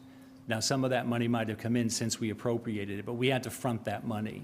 In addition to when the SNAP benefits were cut off for a few weeks, we had to supplement that monies for a short period of time until the federal money started to come back in. So those are some of the things that are in the back of budget writers' minds to say, if these situations happen again, because this budget the federal budget's only good till January, then they're back at it again to decide on another extension, we could see additional cuts. So we do have reserves in the state, which is very healthy reserves to be able to cover those things, but those are some of the things the budget writers will take into consideration. In regards to the water emergency in town at this point, so the representative and I have been in contact with DEP on the situation. Certainly heard from a number of residents have reached out about the situation to my office. I know the rep's office as well. I don't want to jump forward in that conversation on that, but you know, we're aware of a potential grant opportunity that could be explored that might be able to help defray some of the costs for the tie-in with Middleborough and some of the other flushing costs. And so in any way that we can support that effort to try and access that funding, we're here. And again, what I would say to a town councilor, a council president, or a resident in the audience is, if at any point, generally speaking, across the board, if you're hitting a brick wall, the state agency, please reach out to us. A big part of what we do all the time is liaise between state agencies, and whether it's a constituent dealing with the RMV, or unemployment, licensing departments, we can go and find an answer, find the person that knows where to go and look, or in this case, dealing with town of Bridgewater and DEP and making sure that you're getting access to all the available resources that you're due. I would say too, because I don't know if this is a part of the conversation later, but in the last couple years, we established a disaster relief fund in the Commonwealth that is, I would say, fairly open-ended right now in terms of how it's written and the regulations around it. This could potentially be a test case, so to speak, but if DEP opportunities or other things don't materialize, or there's additional funds needed, be happy to work with the rep and town administrator and yourselves at the council to try and see if we can access some of that funding that may be available. Again, the language matters, as you know, in terms of what type of emergency, and is it a quantity issue, quality issue? Were there specific events that precipitated the issue here, and whether or not the state agrees that there was a particular time when the emergency started or ended, that kind of thing. All that matters. That can get worked out later, but I just wanted to put that forward as something that we're researching and looking into on behalf of the town. And I just want to wrap up. I do want to comment on the MBTA, because that is what you're going to be voting on after us. And I just want you all to know that there have been several pieces of legislation filed this session relative to the MBTA Communities Act. Whether the question is on the ballot next November, I think it is, or it's, the signatures are still fluctuate, but I mean, the voters will have a say next November about this. Some of the pieces of legislation that were filed this session, and two of these I did co-sponsor with my counterpart from Duxbury, and that was to extend the compliance until 2028, and that failed, the House vote. I supported that, but it did not make it. The other one that I supported was exempting communities, doesn't affect Bridgewater, it was exempt communities with no MBTA presence, which my Rainham does not have that. That did not pass either. So, but I co-sponsored both of those bills on the House floor, and they did not make it through. And getting back to grant money, just to be clear, yes, there are potential grant opportunities that you would not be eligible for or approved for if this does not pass. But that does not include all grants, particularly when it comes to public safety. I think there's been an executive order that those types of grants would still be issued and given to the towns. So this is a fluid topic. However you vote tonight, yes or no, this issue is not going to go away. And I do think you will see a lot more legislation filed in the future regarding this. It's a tough decision for you guys to make, I understand it. I've tried to do a few things to alleviate some of the stresses on the towns, to have more thought behind it, and I did join my counterparts on the other side of the aisle to support those, but they did not pass the House. And I'm happy to take any questions, or if you should have Questions? First of all, I want to thank you both for being here and looking out for the town of Bridgewater. That's important to have good advocates on Beacon Hill. I certainly knew we would have one in the representative, having come from the council, but it's very nice to see you here, Senator, too. There is something later on in our agenda. I know Dennis still reads the agenda, dealing with a resolution to support urgent need for municipal aid infrastructure investment. You guys are our representatives there. I know that you will do whatever you can to promote that. So I'm just curious if, Dennis, if you read that, or Senator, if you read that. We're going to talk about it later, but it's a resolution. Just curious. So, I mean, I did read the agenda, and I did read the letter. It's not unusual that selectmen boards or council boards send letters to the governor, saying we would like you to do this, or we'd like you to do this. It's not uncommon. A resolution, I don't know. I don't know what the purpose of that is, but I don't think it's uncommon for letters like that to go to the administration. I mean, my legislative aide we get about 50 to 75 emails a day. Weekends, not so much, but a good 50 to 75 a day. Some of them are from California about things we're doing here, but we do go through them, and I do try to respond to every constituent that I have and a few others. Yeah, we might miss a few, a few slip through the cracks, but I like to think that I'm representing the town of Bridgewater. Senator Driscoll's representing the town of Bridgewater as well. But it's not unusual that letters like that go to the governor directly. That's fine. Whether you need a resolution as well, that's up to you guys. But I just want, hopefully, that we are trying to do the best we can for the town. I certainly don't say I have all the right answers, and I'm sure there are some things that people won't agree with me on. But I try to do what I think is best. Bring him here so we can talk to him. Who's he? The governor. Oh, the governor. Yeah, she came before, but the stuff we're dealing with the state, I think we need to bring it even more to her forefront. You guys are the two guys to talk to her, and it's also part of the budget process and policy and things like that. But, there is a state election next year. Mm-hmm. She's on the ballot. Bridgewater needs help. Yeah, I agree. Yeah, and I'll just say thank you, Rep, for that. I don't have too much to add, just that I haven't seen the letter yet. I'll look forward to reading it. With budget season open again, it is an opportunity if there are projects in particular that we might seek to earmark money for. We were successful last session or last cycle with Senator Dooner, who represents Rainham 2 with the regional school district, and getting some money for, I think, 2 projects related to deferred maintenance in the schools. And again, I mentioned it as an opportunity so that if there are things, in addition to increases in Chapter 70, Chapter 90, and the other formulas, but also if you're aware of pools of money that are going to be in a bond bill or a budget bill, be happy to work with you to try and secure some of that for the town.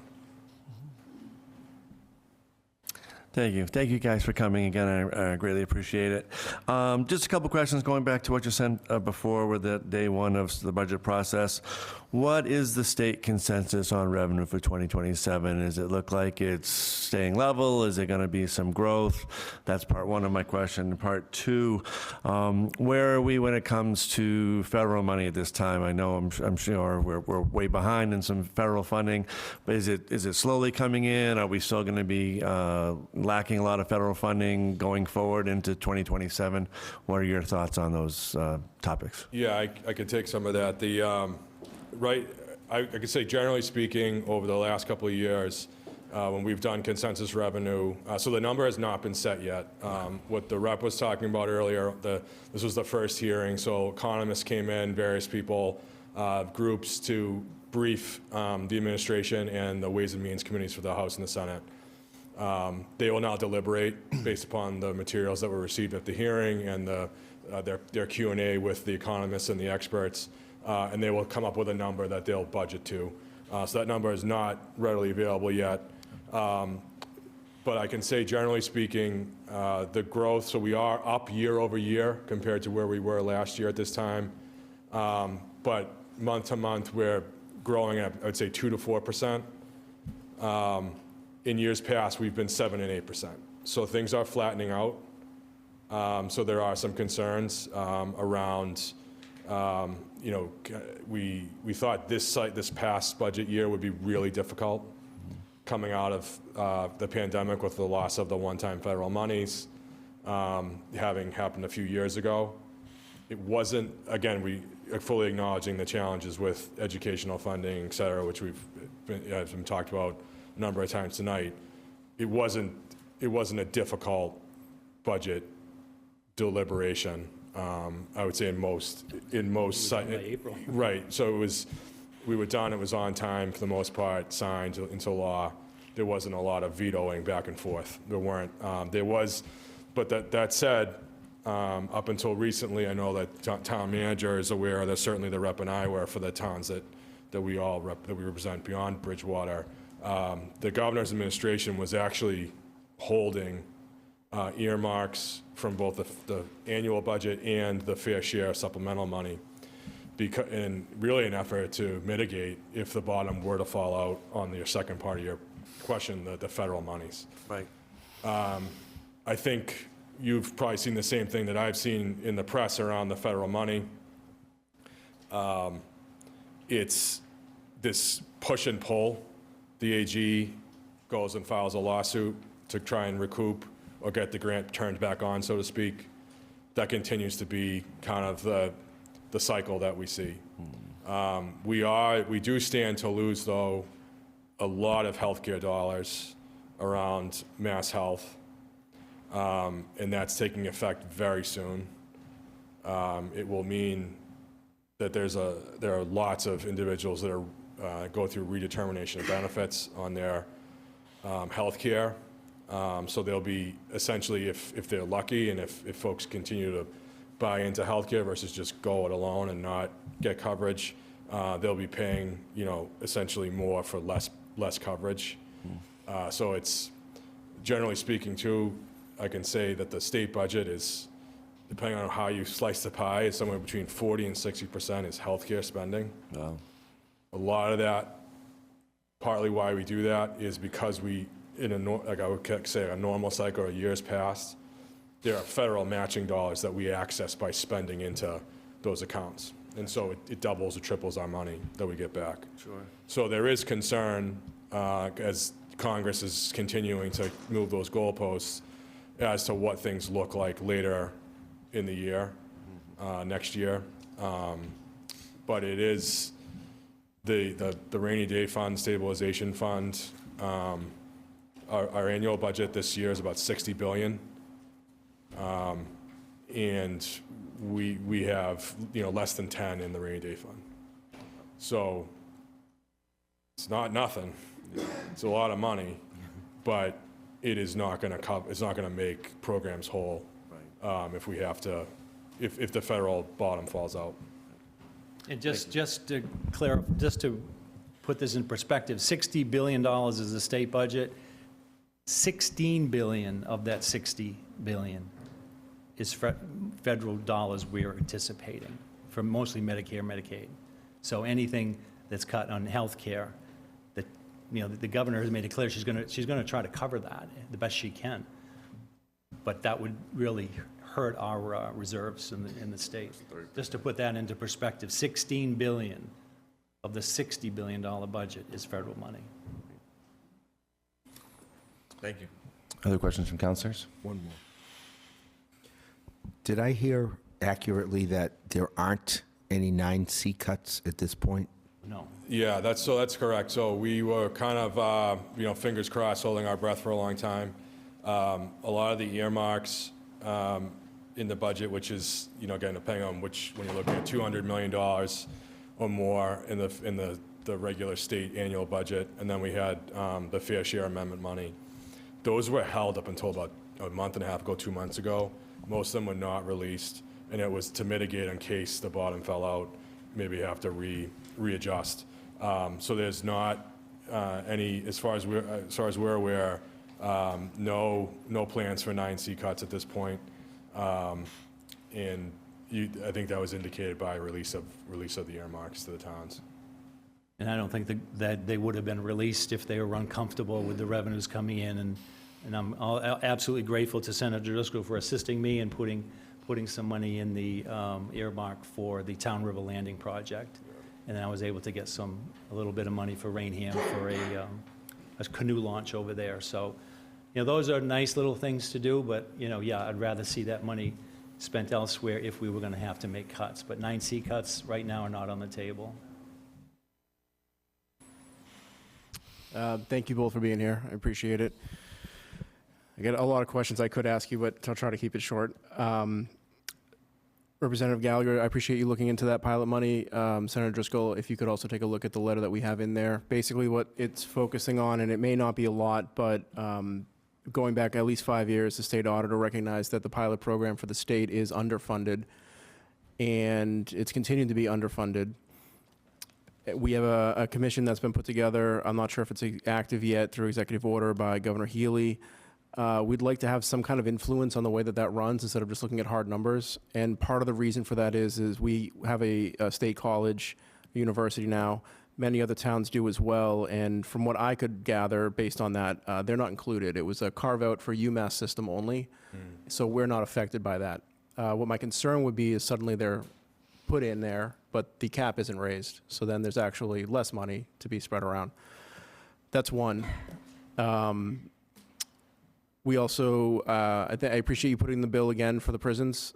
I do know that I think it's 2.5 million, but it's a per capita basis. I don't think we have the largest prison in the state, but it is something. I don't believe that's been increased in 6 years at least, probably. So maybe an increase on that in the future would be helpful. Whatever that is, $500, $1 million, going on that long is a short time frame. So that would be something that helps us directly. And then just something that I think every resident and everyone in the Commonwealth is experiencing is increased energy costs. We all pay a state surcharge on our bills. I call that a tax. It increases our energy rates. That's a very simple one the state could just do away with because it's just a surcharge. And it kind of funds other things. So just a few things to consider, but I appreciate your time. Thank you. Thank you. Anything further? You mentioned that the millionaire's tax is outperforming projections. Can you speak to the amount that it's outperforming? I don't know where we are this fiscal year, but in fiscal 25, we were anticipated $1 billion, and it came in at $2 billion. Wow. So it is outperforming. So how I see it And as it's earmarked for transportation education only. Yeah, and so I see it as a resident, if we're outperforming, why aren't we getting, compensated by being outfunded, if you will, in the education side? So there was a supplemental budget that was put forth before this fiscal year started that did provide more money to education for the last fiscal year. And that was the circuit breaker program was allotted $190 million from the fair share money, statewide, not Bridgewater, statewide. And that's obviously special needs is a huge cost for any school and school district. So we had a supplemental budget where a lot of that additional monies was put into education and transportation for fiscal '20. We haven't had a supplemental budget for this fiscal year yet. Right. But they'll come. They will come. They all come. I will say too, I think to your question, it's a good one because I think that there's still debate about how, because this is really the first two budgets that we've used the fair share money has been available to make appropriations from. Pre the inflationary space that we're in now, that's when this was filed and passed. I think if the advocates that were pushing that initiative, that when they were successful in getting it passed, were here, I think something you might hear would be, this is for investments beyond Chapter 70 status quo. We don't want to see that money just go into the formula and kind of evaporate. We're in a different space now. Yeah. As we're all aware, in terms of what inflation's done and not keeping up with costs. And so I would say that there is more of an appetite for taking the piece of that, the 50, it's a little bit, it's like 60-40, 50-50, depends on how it gets split each time we touch it. We make appropriations from it, 50% to education, 50% to transportation, that's the starting point. And it should be, at least the starting point. But I think that, again, that DESE, waiting for that DESE report, I guess the good news, bad news is that we may not see much going from fair share into infrastructure, maintenance, new building projects, and more into making sure that we're delivering for our kids in the schools. And that's the debate. To your question, which is a really good one. On the topic of inflation, unrestricted general government aid hasn't kept up. Can you guys speak a little bit about the plans to address that? Yeah, I think in terms of what I've talked to, I know the rep was watching the consensus picture today, and on the Senate Ways and Means side, we're still waiting to see what the returns are. I think the rep mentioned it earlier. I think the concern, the good news, bad news is that level funding might be the win, depending upon if the budget doesn't grow, the revenue doesn't grow. The unrestricted aid has not kept up. I'm aware that the report from MMA, Mass Municipal, in comparing 2002 to 2022, has not kept up with the rate of change year to year. And so I've read that report. I know other people are reading it on Beacon Hill, and it's certainly going to be a big point of discussion around what we might be able to do for increases. Yeah, I've read that report extensively, and it paints a pretty devastating picture for suburban communities such as us. Yeah. The state aid hasn't kept up. I know that you guys are pretty new in your positions, but I'll encourage you to really look at those formulas because it puts us in a really tough predicament. We have to entertain an override, presumably for the next year and years coming on until state aid increases. And I know that you can't increase $10 million this year, but it's gotta pick up at some point, and I don't know where it's going to come. I'm not particularly optimistic because I'm hearing about Municipal Empowerment Act, which is basically just a way to circumvent Prop 2.5 in my opinion. So I don't see that as a solution by tripling excise tax. So I would just encourage you guys to examine all the avenues that you can in your roles. So Many emails about the Municipal Empowerment Act, not to support it and all that, because it does what you said it does. The intent of it was really to give, it's not a mandate. No municipality likes mandates from the state. This, if it passed, would not be a mandate, it would be an option. It would be an option for local communities. But I say that to people and they say, well, don't give them the option. So I'm like, okay. So I got a lot of emails on that, but it really was driven a lot by the town administrators, town managers, really kind of talked about this in addition to MMA, really supports this as well. I don't know if it's going to come up on the floor for a vote. It hasn't shown the sign of day. The other thing, too, about education is don't just look for an inflationary increase. You don't want just an inflationary increase, because some years inflation is flat. You don't want that. You want inflation plus. And that's what I try to tell people. An inflationary factor has never been put into Chapter 70. That needs to be added to it, not in place of, because that would be even worse. I agree. Agreed. Anything further, councilors? Okay. Well, thank you guys very much. I appreciate your time. Thanks for coming and Thank you joining very us much. tonight. Stay for the rest of the Thank you. And, Thank you. Mr. President, just a point of privilege on, I wanted to introduce Kathy Keys, just started with my staff. So she's going to be a district liaison. So hopefully you'll see Kathy around. It's a point of contact for any of you and also for constituents. My email address for those watching at home is william.driscoll@masenate.gov. And the website is BillDriscollJR.com. And that's a way, if folks do have needs in the community, can reach out, and we'll try and find an answer for you. So I appreciate that. And all of you know Evan Francis in the back there. He's my legislative aide, too. He mostly answers all the calls and stuff, but we're always available. Great. Thank you. Thank you, guys. Thank you Appreciate very it. much, guys.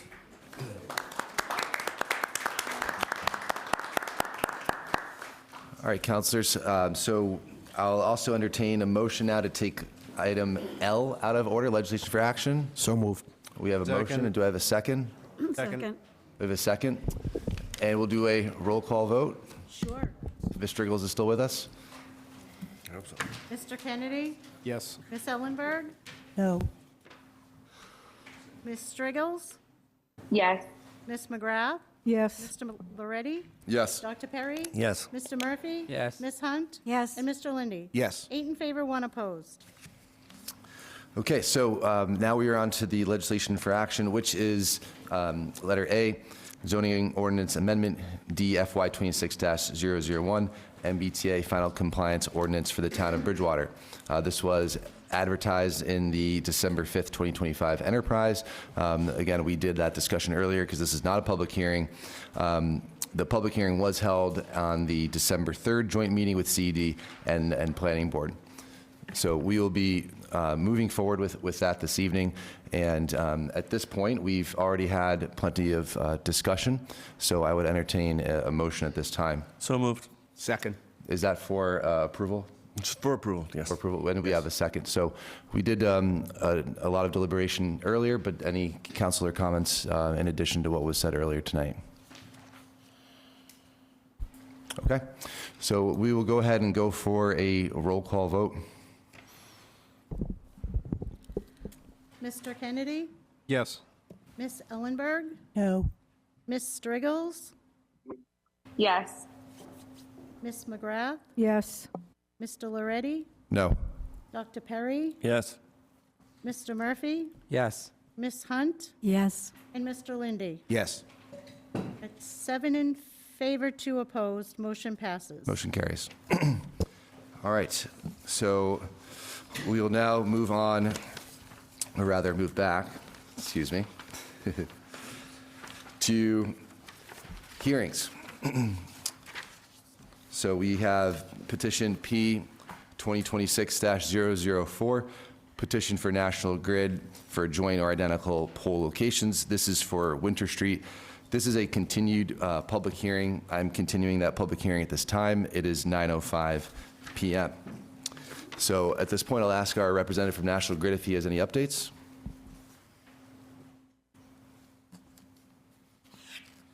How you guys doing?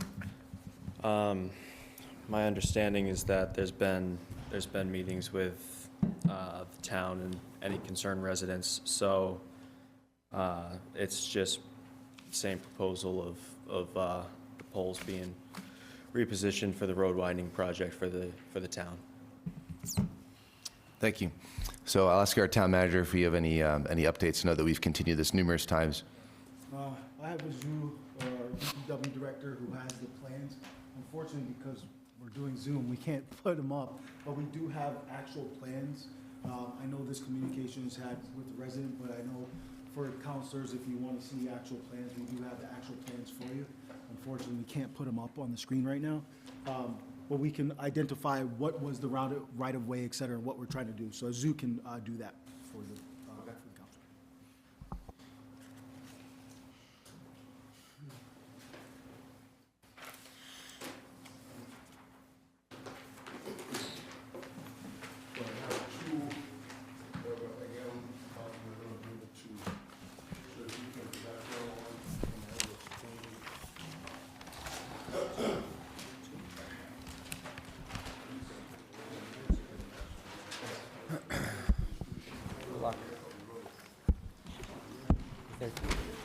These are two different things.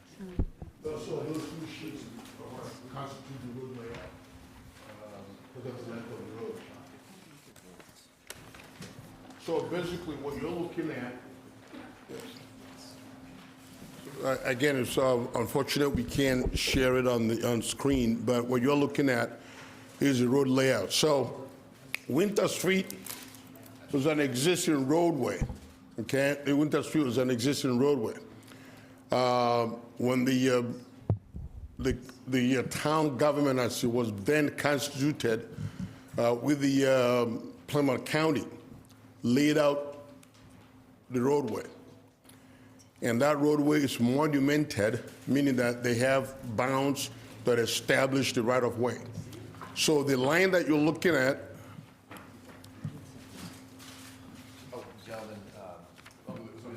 who's in a butter?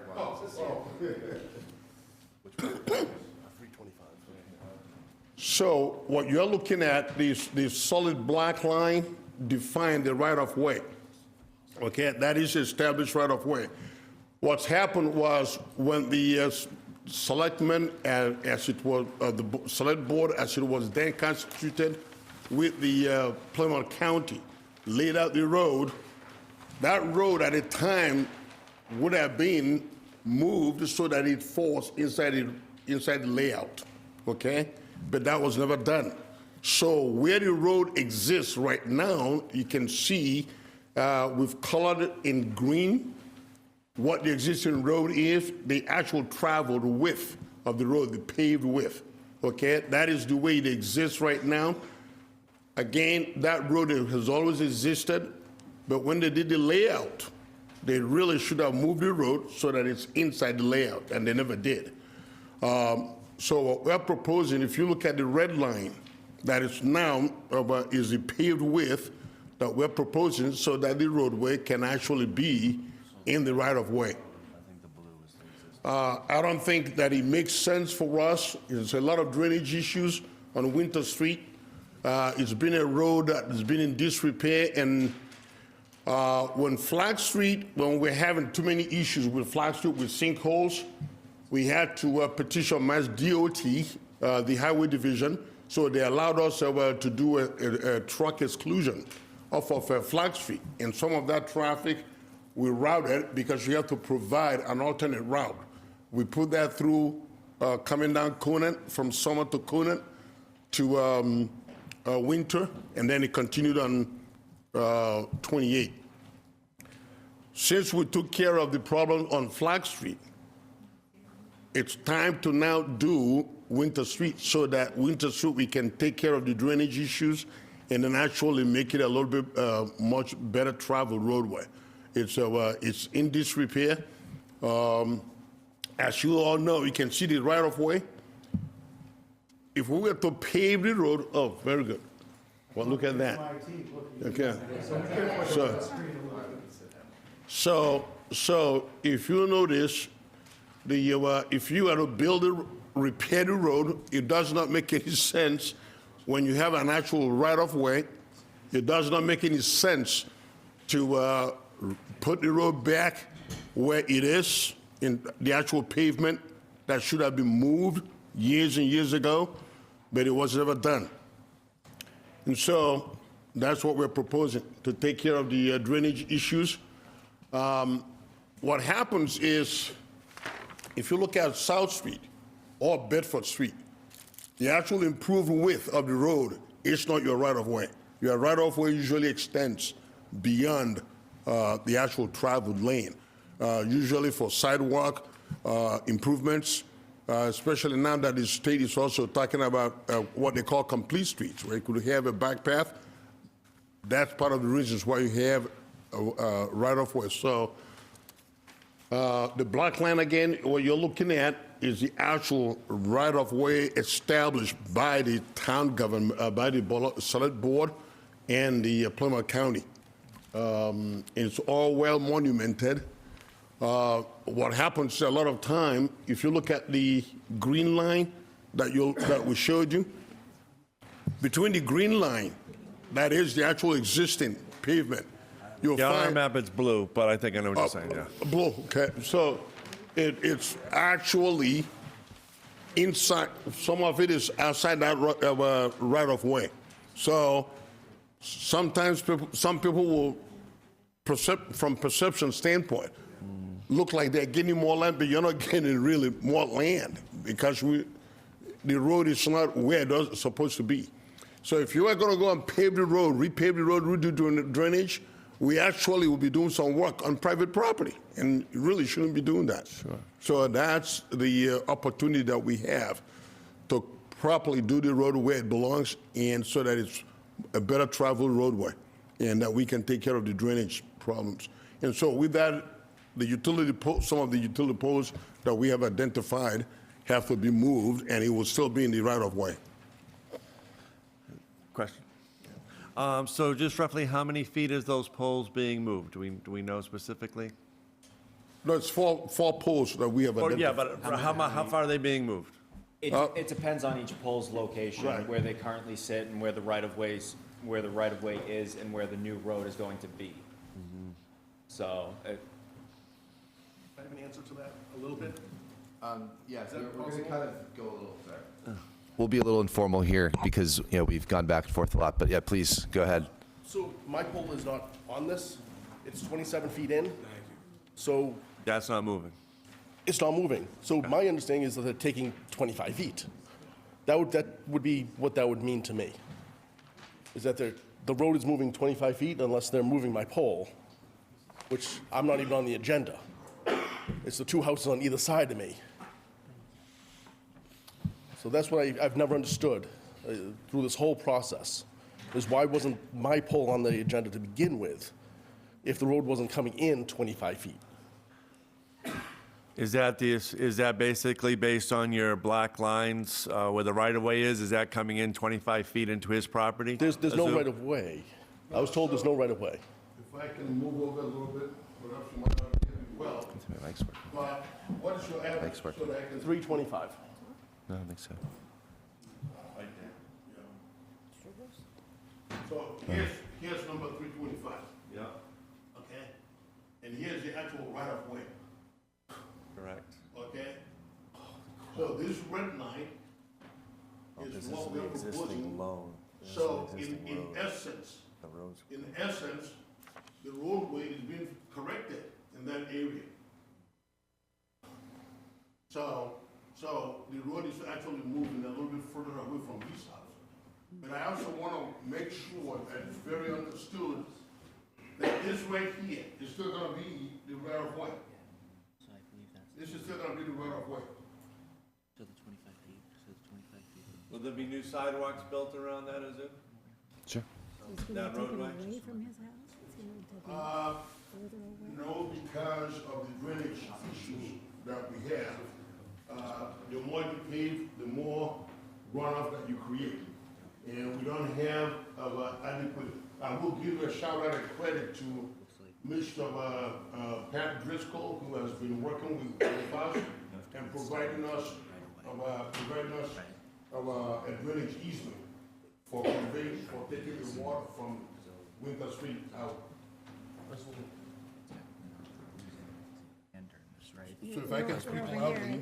Over here. Because the right-of-way is always, Yeah. it just seems like it's his land. Yeah. No, he's number 325. Yes, yes. But it's a right-of-way Okay. for the town itself. Right, so if you... Zoo and everybody, I would Respectfully, try to transition I back. think getting off of a hearing. We're kind of gathering. I think you guys need to hold it as a Trying to public hearing. figure out what it is. That the public needs to be able to hear and be a part of it. Yeah, let's bring a little bit of order back to this. So, do we have any questions from the counselors for Zoo? And then we'll allow the resident to come up and ask his questions, and we can continue to deliberate. Questions? Through you, Mr. President. So how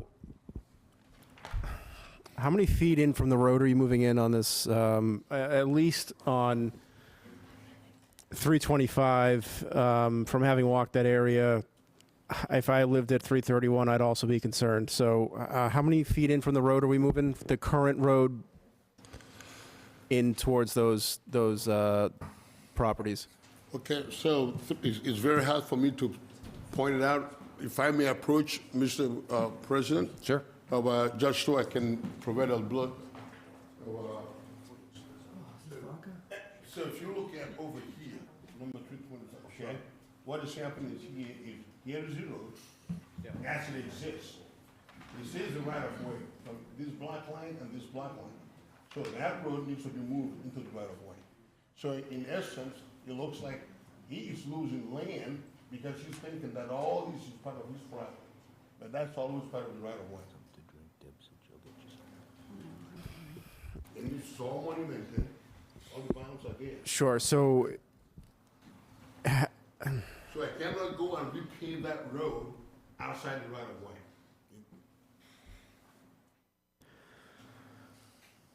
is the access map that you can view all this on, there's some clear discrepancies from what I'm seeing on this map versus that. Can you touch on that? Do you have information on that? Do you know what I'm talking about with the access map that it's on the town website? I know it's not the documents that you're using, but it's a publicly available resource for the whole state. Yes, so what happens is, and this is where we have to be very careful, is that that's all based like on the GIS, okay? And if you look at the GIS maps, it clearly has a huge disclaimer that this is just for planning purposes, and it's not based on actual survey. This is on-the-ground instrument survey. We are licensed land surveyors and engineers, and you have to follow the rules of survey.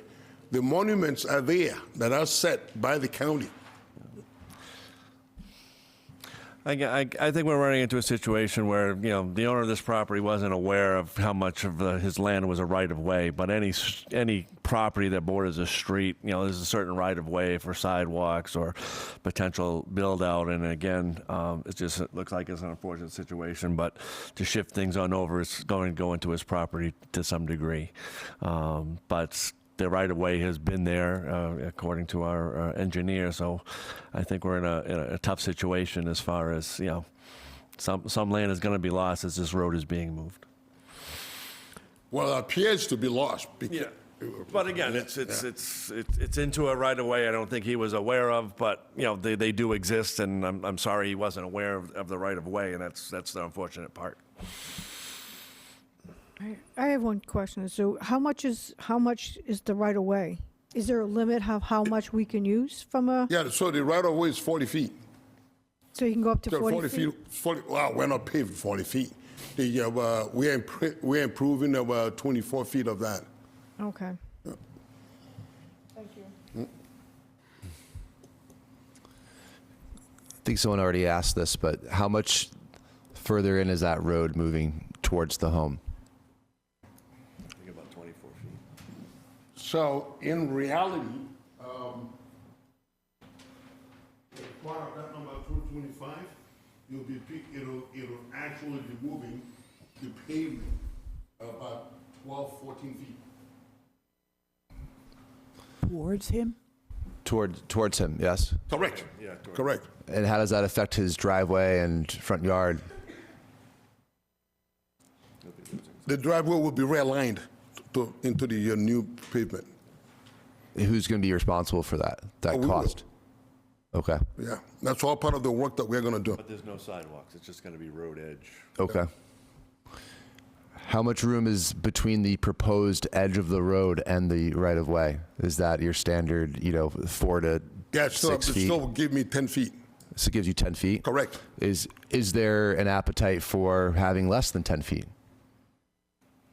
I'm not sure, Mr. President, I'm understanding the question. So if you have, right-of-way on either side, is there an appetite to move it, 6 feet forward so he's losing, 6 feet instead of 12 feet, for example? I don't know if that's possible. But no, because to do that, I have to be less than 24 feet, and you're not going to meet the travel width of a roadway, standard minimum travel width.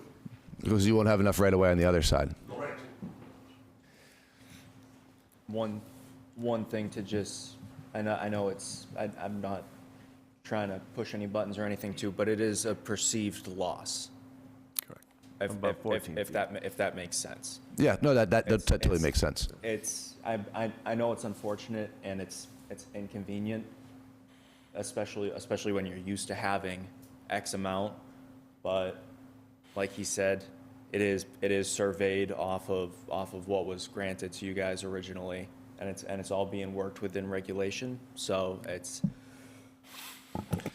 again, whatever the town wants to do with the road, we'll do our best to work with you guys on that. But I know we've continued it a few times, but at the end of the day, it is a perceived loss rather than trying to reclaim anybody's land. Mm-hmm. If I might add, we wouldn't be having this conversation if when the road was laid out 55 years ago, if that improvement was done so that it's in the right of way. They laid out the road, but they never moved the road. I understand that, but if it was my house, I would be super upset. I'm losing, No, I'm not going to stand here and dispute that, but unfortunately, that's what happens with roadways. Mm-hmm. You have to build within that right of way. Just a question for you. So for 55 years, this road's existed and not one person has complained that the road's been on their property on the other side? No, because people just assume that that's where the road is. And so if I'm a property owner with a town road in and I've been maintaining the property that the town owns, isn't that an issue as well too? But no, so I'm going to delve into an issue just to make that point. You cannot adversely possess a public land. So, for example, if I'm your neighbor and you are what we call adversely using my land, you have to be open, it has to be continuous, it has to be exclusive, it has to be adverse and notorious. Well, there's a statutory time period, 20 years, within which you can go to the court and legally claim that land to be yours. It has to go through a legal process, and therefore you can adversely claim that land to become part of your land, and you will gain the deed to that. You can't adversely possess public land, even if you've been using it for 80 years, when the public wants to exercise its right, because it is public good. I have a question.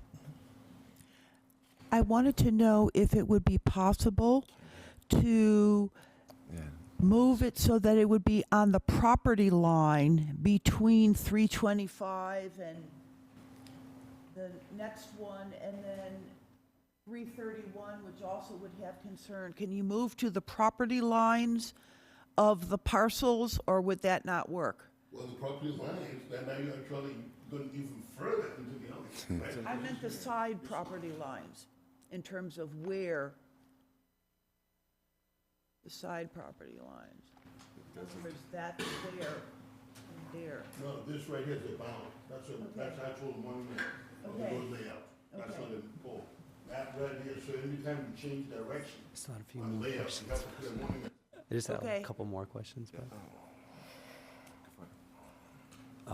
Through the president, Zoo, have we notified any of these residents about the potential work that's upcoming?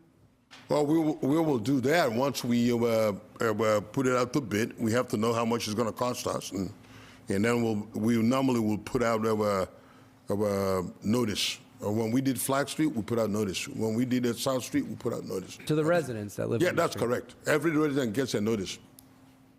But they haven't been notified that the road is on their land, just to clarify.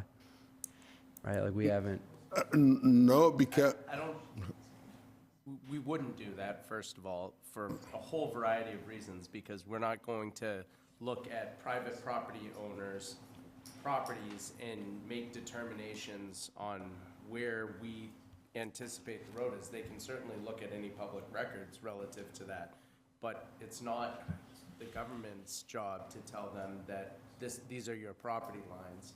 These are where roadways go and don't go within your property lines. They can have surveys done, certainly, but that's way beyond what the government would ever do. but even in a case where we're repaving the entire road, to notify those folks of that? Well, I think Azu just said he is gonna. yeah, we'll notify them. Notify that they're gonna pave the road. But we'll notify them that the road will be in a different location as well, too. Well, if the road is in the right of way, right? Right. There's right-of-ways on every road. It doesn't matter where the road is. If it's in the right of way, then Copy of the plan. it's in the right of way. Yeah, I agree, but to these residents, it's gonna be a major shift, and it's not just this one resident who's gonna see the shift, so I think it would make sense to notify folks that it's gonna change, right? I think Azu's gonna notify them, yeah, that they're putting in a road. So we won't notify these folks that the road will change in terms of where it's currently located. Well, you have to be very careful now because we're trying to say, oh, the road is going to change and it will affect your property. It's not going to affect their property. You are doing the work inside the road layout. Right. Well, it is gonna affect their property, because some people are gonna get property. No, they're not. Yeah. Within the right of way. It's within the right-of-way. It's not their property because it's a right-of-way. So the road that currently exists outside of the right-of-way, we leave We're that. not talking about the road that exists outside of the right of way. But we are talking the- about repaving that, or But what Azu's talking about is the road that they're designing will go in the right of way, right? yeah. That's it. That's all. The road's going in the right of way. The government has the ability to operate and build roadways and build infrastructure within the right of way. But they That's didn't how even it know. works. Well, what happens with this road that exists that's not in the right-of-way? Can I ask that question? Yeah, we'll remove the pavement. Yeah. Well, It's on. parts of that's are probably gonna be removed. I haven't. Yeah. Yeah, well- examined the plans, but this is way beyond the pole relocation conversation, but, are you, I think you and I should talk separate after. Like every meeting ends that way. Well, there are legal issues that should be discussed separately. Yeah. So we've gone out of order a lot with this. We've heard from our National Grid representative. If the resident would like to come up and speak at this time, or any resident, and then we'll get back into the order of things. Where we're going to go back to the council, and we'll close the public hearing. Can we also get the room to be quiet in the back so we can concentrate? Absolutely. If we could have the audience quiet down, please. I know that we've kind of been a little unorthodox here, so let's bring it back to order. And any residents would like to come up and speak at this time, please go ahead. All right. I'm not sure what I can say more than I've said the last couple times. I'm still going on. I understand you can take it. There's got to be ways to not take it. There just has to be. And why, again, the pole still isn't on the docket. It's 27 feet in. If they're talking now, they're only shifting into my yard 12 feet. Why is the pole 13 feet away from the road? It doesn't make sense, so I'm not really believing this, because the only thing that makes sense to me is that they're coming in 25 feet. That's the only thing that really makes sense, why my pole, but the two poles on either side of me are on the list, mine isn't. So I'm not really sure what to take from this. I know it's early. I'm just trying to get voices heard before they go in and talk about pavement. And interesting point, I'm not sure how they're removing pavement from people's yards that's been there for 50-something years. How are they legally doing that one? I think there's a lot of legal loopholes here. I think there's a lot missing. And I think there's a lot more to talk about before this project goes forward. And I think poles are the last thing. And I guess that's all I have to say. Just, it affects us. I know the town owns it. It affects us. It's going to take the road 40 feet from my house to outside my window. It's already loud as hell. You've had trucks down that road for 3 years now. Just because you take a detour off doesn't mean they're going to not go down that road. And they're going to be right outside my window. And they go fast down that road, and you're straightening it out, which means they'll go even faster. Thank you. Thank you. So, councilors, any further questions? Oh, yeah, yes, please.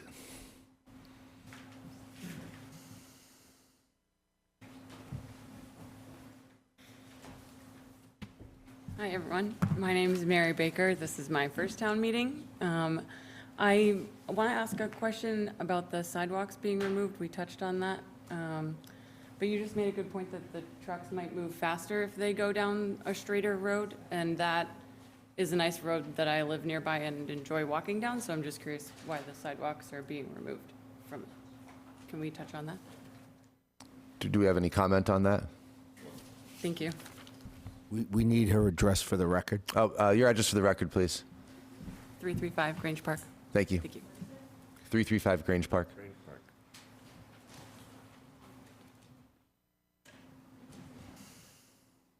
So there are two parts to that question. As I indicated earlier, we had to reroute traffic from Flag Street, from Summer Street to Conant to Winter, so that they can get back on Bedford Street. We have to have an alternate. You cannot do a truck exclusion without providing an alternate route. The state will not approve that. And it was necessary that we do that, at the time on Flag Street because of all the sinkholes, and we were concerned that heavy traffic, heavy trucks going on Flag Street will not be a very good idea to create more sinkholes. But we have done that. We have fixed that, and so we will remove the truck exclusion from Flag Street so that they don't have to, the trucks don't want to be doing a very circumlocutory movement around the town. It's a lot easier to come down Flag Street, and so we will remove that truck exclusion from Flag Street. There is no sidewalk on Winter Street. And so, like I said earlier, we can put sidewalk, but the concern there also is drainage. There's a lot of drainage problems on Winter Street. The more asphalt you put, the more problem you're gonna have with drainage. So it's a balance, providing a better traffic lane and drainage so that all that puddle that is created along the private properties can be taken care of. Okay, thank you. Anything further from councilors? Just a quick question to the National Grid representative. So that pole that juts into his yard, deeper into his yard, that doesn't need to be touched or moved based on the situation? It appears no. Otherwise, it would have been on the list of poles to be relocated. I think because it was, further off of where the road currently is. Excuse me. When we relocate the road, that one's already out of the way. Set back enough, yeah. And the purpose of that pole is just to get power to houses that are back in that part of the neighborhood? Yep. Yeah, just bringing power down the street. Okay. Thank you very much. Appreciate that. No, of course. Paul, do you have something else? I was just going to ask what the implications are if we don't approve this, just from a zoo standpoint.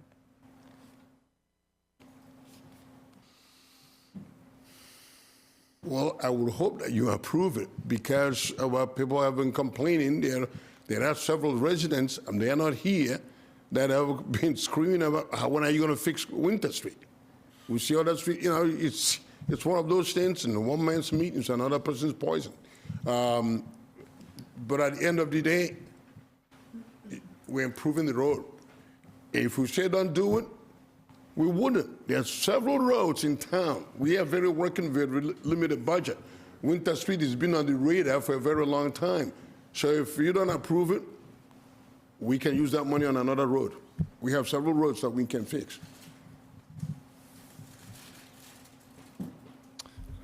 I have one question. So this is, I guess, the town attorney, Mr. Rollins? So this is legal in Bridgewater that this way, they can do this because the town owns it? It's legal? What's legal? The work That- they're doing within the right-of-way? Yes. It is. Okay. No, I just wanted to make sure it's on the books. It's too bad they don't let homeowners know that this can happen I to find them. that often private property owners are unaware of The their right-of-ways. actual plots. Correct. Because you buy a house and you get maybe a very loose survey done. No one actually pays the money to get a full survey done. I'd like to say that this isn't a common occurrence when something like this comes up, is when property owners start to realize what the actual lot lines of their property are. And it is unfortunate, Yeah. I do understand. But the right-of-way on engineering plans that are recorded are the actual right-of-way. And all of these roads have these. So if you had an engineering degree, I'm sure you could go and look at your lot and really measure it out. But that is something that it does happen fairly frequently. Thank you for clarifying. Anything further? All right, the time is now 9:37. I will close the public hearing. Do I have any motions at this time, councilors? I make a motion to approve the poll change. Do we have a second? I'll second it. Okay. Discussion on this?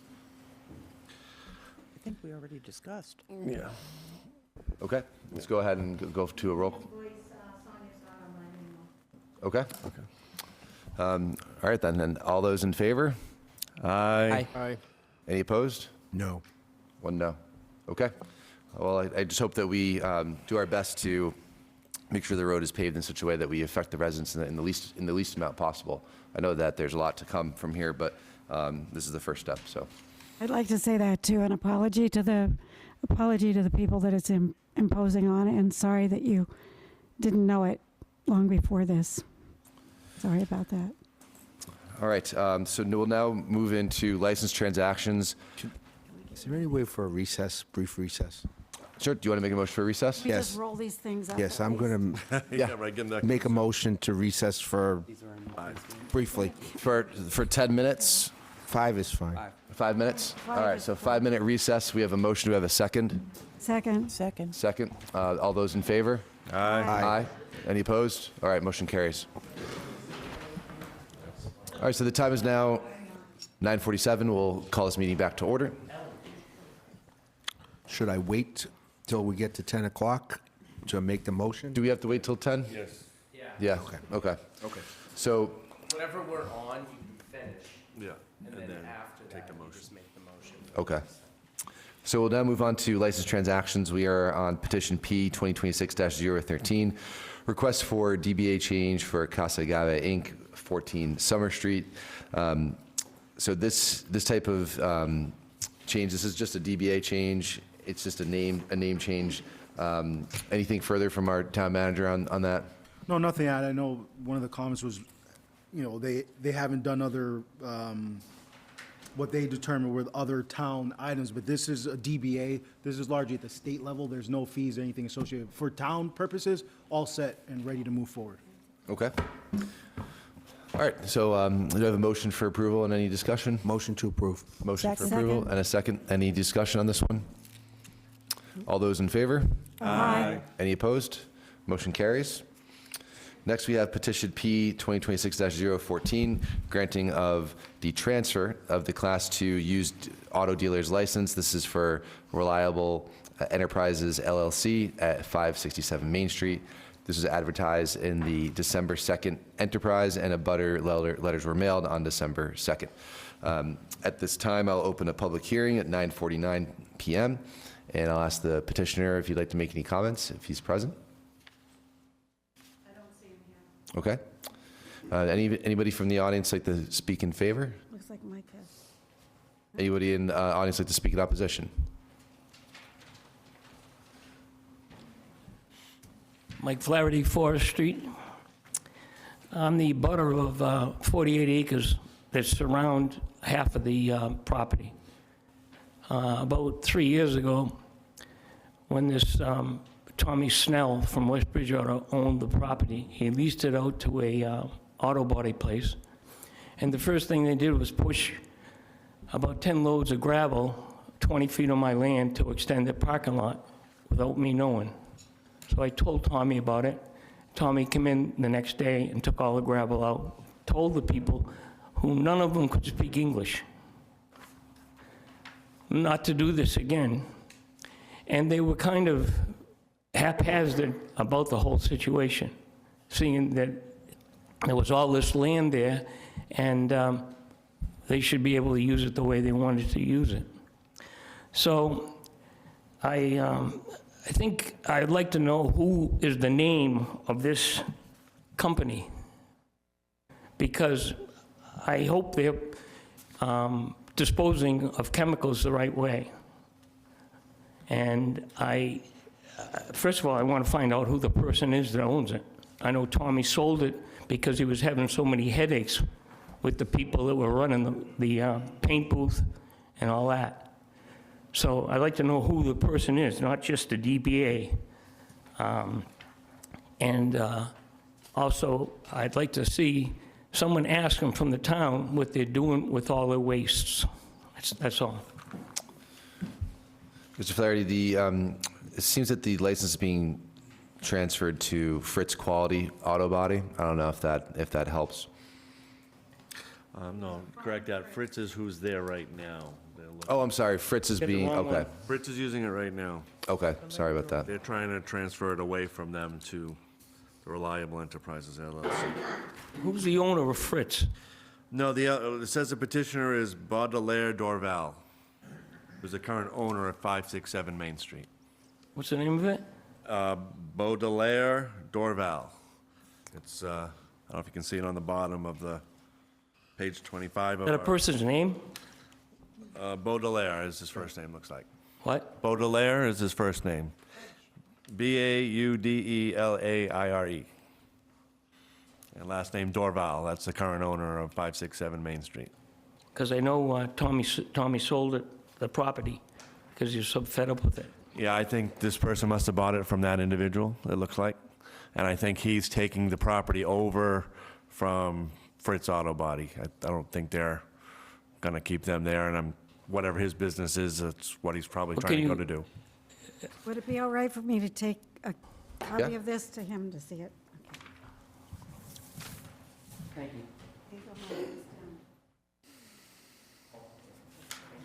I just want to have it in case there's some problems later on with stuff on my land.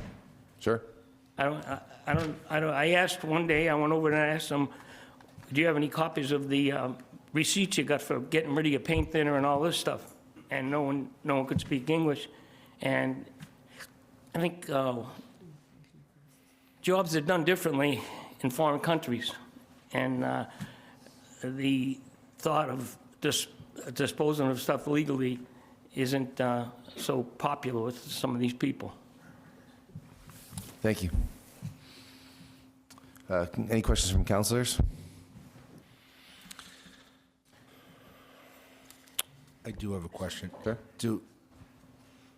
Is there any way to address those concerns before we grant this, to investigate it? Be a question for our town manager or town council. I don't know if it's within the purview of the transfer of a license. Right, exactly. No, in regards to the issues that they wouldn't be associated with issuing this dealer's license. Anything further? Okay, seeing nothing further, I'll close the hearing at 9:54 PM, and I'll entertain a motion at this time. So moved. A motion to approve To approve?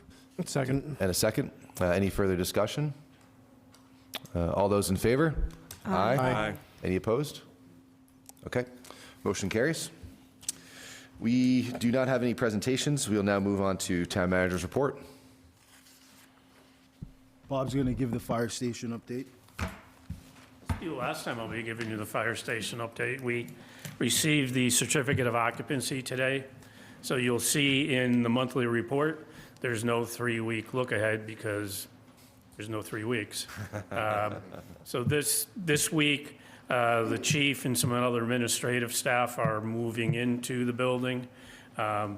We're continuing to work through some minor punch list issues, but anticipating right after the first of the year, the transfer over to the full group coming over will occur.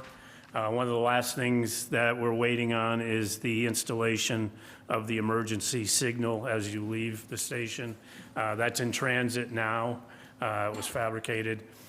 Everything is in place, so it's probably a 2-day installation to plug that in, and then we're good to go. So we don't have a firm date on a ribbon cutting or a grand opening. We're leaving that to the fire department at this point.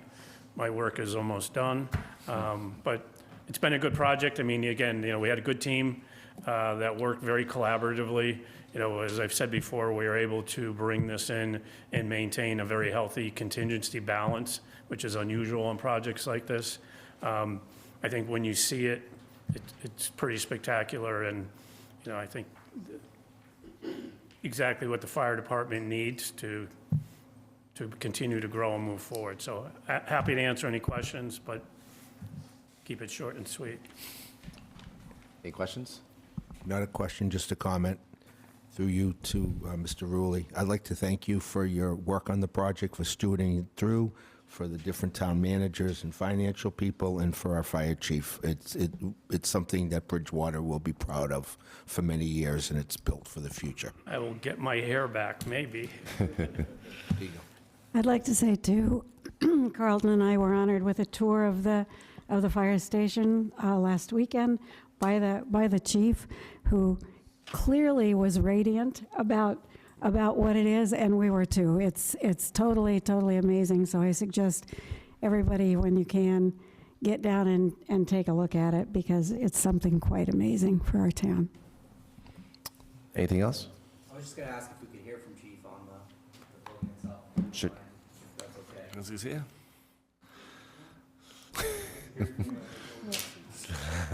Make him talk. As he's coming up, are these final numbers accurate, the expenditures on the project? They're, I think, what do we say, they're 90% accurate. I mean, we're still closing out, but what we're closing out is not substantial given what the other Nice. numbers are. Well done. $3 million. Just to echo what Bob said, the place is amazing. It was seamless as far as being involved with something like this. You realize how much work it takes behind the scenes and all the organization and all the planning. And, Bob was definitely on it and made sure there was no bumps in the road. And as far as the station itself, I can't explain the difference it is from where we are now to what we're going to be in. And it's very efficient. The layout of the station is very compliant with the way we work, the way it's separated with the floors. It's, you guys, when we have the opening, you guys will see what I'm talking about. It's hard to explain, but it's amazing. And it shows good character for this town. And just a picture of it driving by, it's a beautiful sight for the town. Awesome. Well deserved. Thank you. All right. Still on you. Is it budget presentation? I'll keep moving. Preparation, rather? Cognizant of the time, we had a discussion this afternoon about where we're at in terms of looking at the fiscal year 27 budget. We've discussed, various things here, one-stop shops, grants, et cetera, so I'll try to be quick. On the agenda is introduction of the capital improvement plan. I think for last year, this was done in February. Lori and us were working expeditiously to get out ahead of as many budgetary things as possible. So we have met with Raynham, with the school district to, one, have open conversations, be collaborative, and we're trying to give them as much information as possible in terms of where our revenue would be. Obviously, there's some things that we don't control. There's a governor's budget, et cetera, that will come out, but we're communicating. We're putting plans in place to try to be timely with a fiscal year 27 budget. So that's my update there.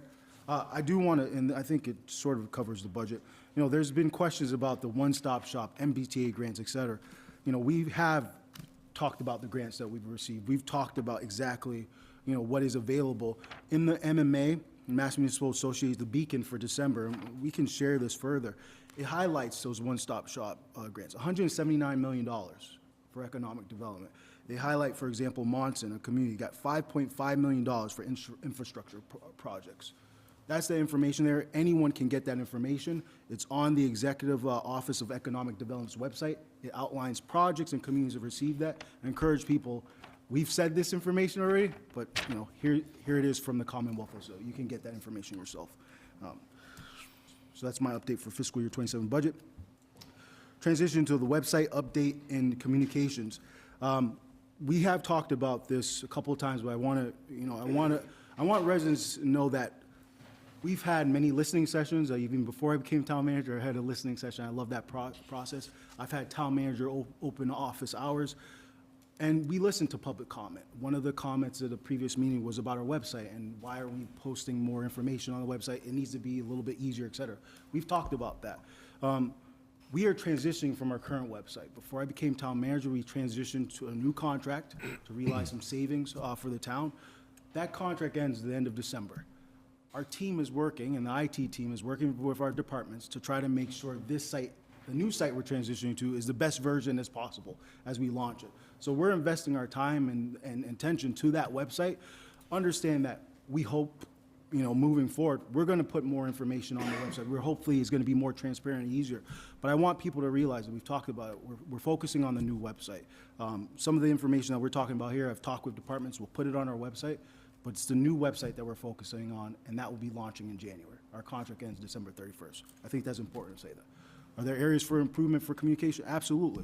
And we're going to be looking at that moving forward. But I do want to highlight, that's the reason why we're focused on the new website and not the current one. I think Mark may have a question. Yes, not a question. I want to make a motion to extend this meeting, and I'm going to put a time on it to 10:30. Make a motion to extend past 10. Do we have a second? Second. Any discussion? All those in favor? Aye. Any opposed? All right, motion carries. Thank you, Mark. So was that for website update? Yep. Okay, so then we're on to water emergency update.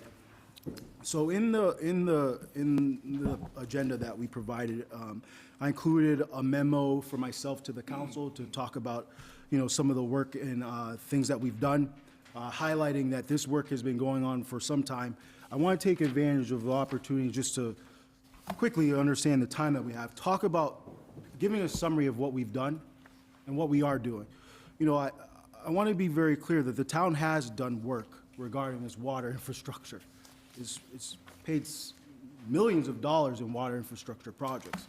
I won't go through all of them, but the High Street Treatment Plant was completed in 2023 for iron, manganese, and nitrate treatment, $16 million. We've had water meter replacement projects, water main replacement projects, replacement of wells, 9R and 5R, that was completed this last summer. There's been significant work that has gone into the infrastructure. Do we need to do more work? Yes, we do. The question about have we talked about our water needs and what we're planning to do. The town commissioned a water master plan in 2024. That plan is on our website.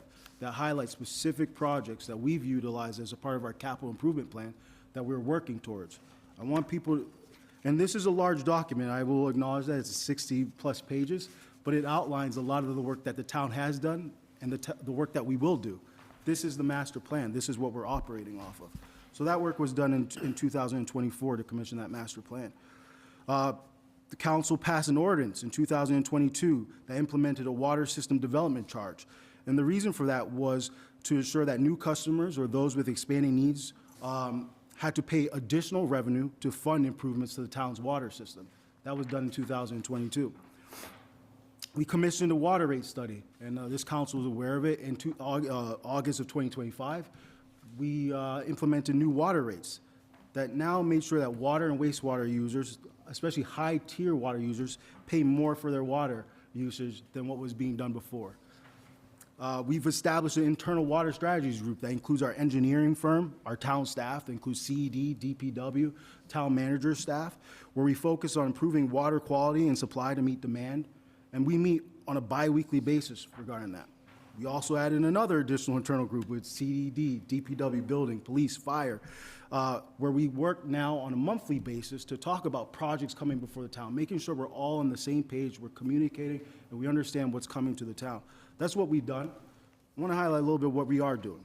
And, you know, as mentioned in the memo and we've mentioned in previous meetings, you know, the advocacy of the community is important. It hasn't changed what we are doing, though. We've laid out a plan of what we're doing. We've been advocating, we've been going to the state trying to advocate for additional money.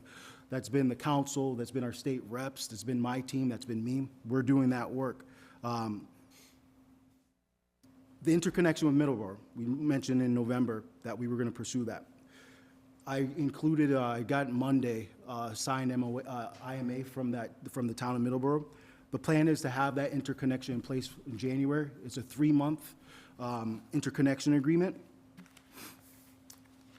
What the plan is, in addition to that, in addition to that interconnection, is we are looking at a temporary filtration system trailer. That is what we petitioned DEP for, and that's what we've been working on expeditiously, really trying to make this a priority. And that's why we had to ask for a water emergency declaration. In communication with DEP, they said in order to support this interconnection and the system, the treatment trailer, we would need to declare a water emergency declaration. And that's exactly what we did, because we've been progressing to that work. The plan is with that mobile treatment trailer is to ensure that we can utilize 10A and 10B, or those sources of water, to add to our capacity. Our plan, and we've said this specifically, we do not want to turn 10A and 10B on unless we absolutely have to. If there's a catastrophic situation in town, we don't want to turn those wells on. So we've put a plan in place to make sure we try to do that. We're also expediting the process to commence work to tie 10A, 10B. We're looking at emergency procurement to see if we can start that work. We had loan authorization that was granted in May of this year to do that work. We're looking at emergency procurement to get that process started immediately as soon as possible. Now, one of the other things that we're doing, I know a resident asked us about a blue drop machine. We're investigating other blue drop machines in sites in town that might be suitable, that cost money, that cost logistics, but we're looking at that. I said we would look at it, the team is looking at it. We're continuing our discussions with our regional partners regarding additional water sources. I know we've mentioned before, we've talked with Taunton previously, we've talked with East Bridgewater, we've obviously talked with Middleborough, we've talked with Brockton, having additional water sources, more options for us to address this issue. And then the other thing is the advocacy for additional grants, earmarks, and alternative funding sources. I know our Senator Driscoll and Rep. Gallagher sort of implied what is good news. We have been advocating for a long time, and we've been working. I've gotten many calls with the DEP commissioner where we were recently noticed that we are going to get a grant. There's been earmarked $2 million for the town of Bridgewater to address the water infrastructure challenges that we have. There's more, and we're going to continue advocating for that work. We're going to continue, but that's the work that we've been doing. We've been advocating, and it's a grant that we do not have to pay back. So I want the community to know we've heard them. We are working really hard. The advocacy from our legislative team, from the counselors, from the residents, from our team, we're working really hard. We have a plan, we're executing that plan. And as I said before, we will continue to come here and give updates when we can and tell you exactly where we're at, exactly what the plan is. And as we get timetables and we are able to give that information, we will provide that information as well. So I want the community to know that they've been heard, they've been listening. We're working really hard on this endeavor. So that's my update. Thank you. Any questions from counselors? I just wanted to know, in terms of exploring all the options, will you be exploring options that keep Bridgewater water for itself? That we are masters of our own destiny in terms of water and local water options? Absolutely. You know, one of the things that we have on here on the master plan is the Verdant Street wells. This team, DPW, in our water division, we're absolutely looking at that. One of the things we have to be cognizant of all the expenses, right? And we had this conversation about grants and costs, et cetera. You know, these things, the Verdant Street well, for example, is a $39 million, and this was in 2024, $39 million potential project. So we have to weigh that with all other options. So I feel my job is to make sure the community has, and the council has this information, but absolutely looking at the sources that we have available to us in town, that's a priority for us. Because yes, for example, the comment was made about Middleborough paying a 1.5 rate. That's a 1.5 times, they do that for every community, so we're paying the exact same. For example, Carver uses their water, or other communities, we're paying the same amount there. But do I like that we're paying 1.5 times rate? Would I like to not be in that situation? Absolutely. So we will obviously look at sources of water within town. That's part of our plan. I have two questions. One is, what is the plan moving forward with the water emergency and tie-ins? Yeah. And so part of the memo that we had in there, we highlighted, you know, how we're approaching this. One of the things that I think is very clear for residents to be very clear about is, as part of this water emergency, part of the work that we're doing, we're very committed. We cannot tie new projects that have not been approved to our system. We can't do that. We don't have the capacity to do that until we get some of these processes that we are working on in place. So that's what our commitment is. For non-approved projects, we will not allow them to tie in. Obviously, approved projects, and we've talked about potential litigation, et cetera, we navigate that. We collaborate with our partners, understanding what our timelines are in terms of these projects, where their timelines are in their construction projects. We've had those discussions. We're collaborating on that. And a resident brought this up, that it's been asked a couple times, so I just thought I'd ask it. Piping on Flag Street, the water mains on Flag Street. Maybe Azu can touch on it briefly, but was there a plan in place to pave Flag and then parallel the piping to not rip Flag back up? Is that, I'm not sure if I'm remembering that correctly, but I just wanted to see if I could touch on that while we have you. So on Flag Street, when we did the Flag Street, the overall budget that we had was in excess of $8 million. That money was not available. That included doing the water all the way from Bedford Street to Auburn, so that we can replace the existing transit pipe. But that is not an emergency. So the work that we did was to address the emergency nature. I mean, you heard people talking about Winter Street because we had to, reroute traffic. We had to do that because we had sinkholes from years of deterioration happening on Flag Street. And so, whereas the full budget was not available, we got money to do that emergency work, and that focused on the rebuilding the roadway, which we have done. And I think the town has done a great job for the money that we spent. As a matter of fact, we used a lot of the Chapter 90 money for that, with some money from ARPA, however Laurie says that. But no, we did not do the water because there was no budget for that. And we could not have done that as an emergency work. The road reconstruction was an emergency, and so we did have emergency declaration, and that's how we did that work. Okay. But if we ever get money to do the water main on Flag Street, we wouldn't have to dig up the road, because I can run two parallel pipes, one on either side on the shoulder of the road, and then feed, and then I just abandon the main in the middle. So we don't have to dig up the roadway. Okay. We thought about that. Okay, thank you. Mm-hmm. I had another question. Cleaning the pipes out in town. I know we're planning to tie in the Middleborough. Is there a process already in motion for how that's being planned out from the water department?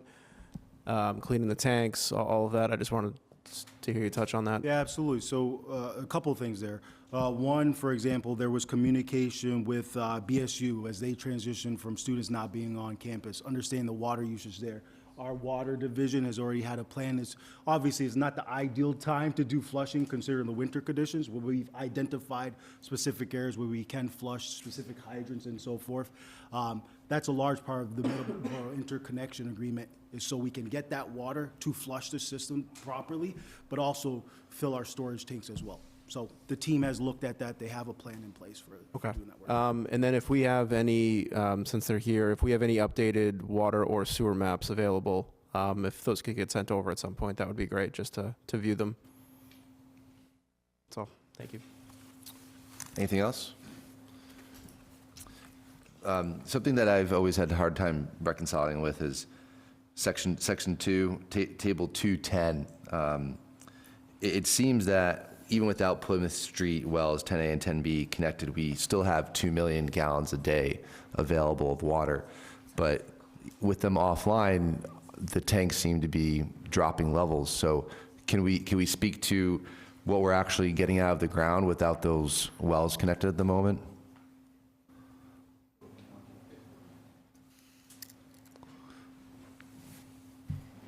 So right now we're probably doing a 1.4, 1.45 million gallons a day right now. Those combined wells at 10A and 10B are going to give us approximately 500,000 gallons of water. Can you speak to the discrepancy why we're getting 1.5 and not just looking at the report? We should be able to get up to 2? Yeah, so every year we have to go through what's called a redevelopment process on some wells. As you use wells consistently over the course of years and things like that, you start to deteriorate the water quality, 1, and 2, you also start to pull water that is not recharging the aquifer. So as we continue to pump and continue to rotate our well development, each year we can only do 2 or 3 wells a year, so that's where you're seeing the discrepancies, is every year we can only get a certain amount done, where the years that we don't do that well, we're going to have lower production rates on those wells. That was very helpful. Thank you. I have one more question while you're up here. High Street was originally designed around certain manganese levels, and the levels that are coming out of 10A and 10B, at least the most recent tests, are super high, I think 0.6 or 0.7. I'm sure you guys already thought of this, but just to ensure everybody's confidence, once we pump the water over from Plymouth Street over to High Street, I'm assuming that we've done the calculations that we're going to be able to handle that amount of manganese that's going into that plant.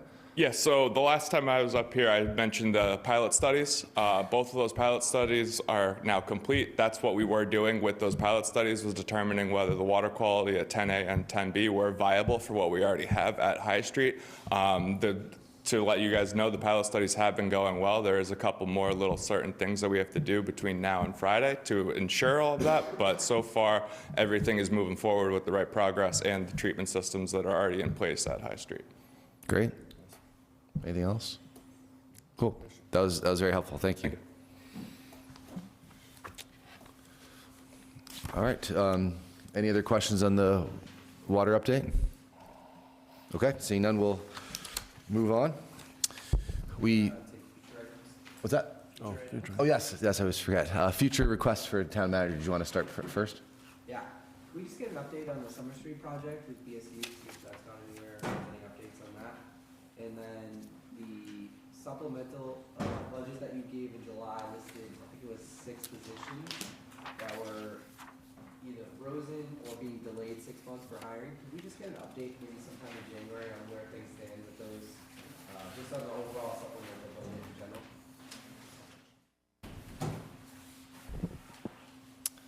Any other requests for future meetings? Okay. Seeing none, then we could go ahead and move on. We already did discussions, and next would be committee reports. Anything from our committee chairs?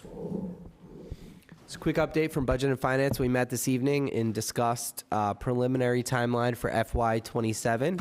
And so we had some good discussions about that, and hopefully some good changes will be coming our way in the process. But we should have some more concrete dates as January approaches.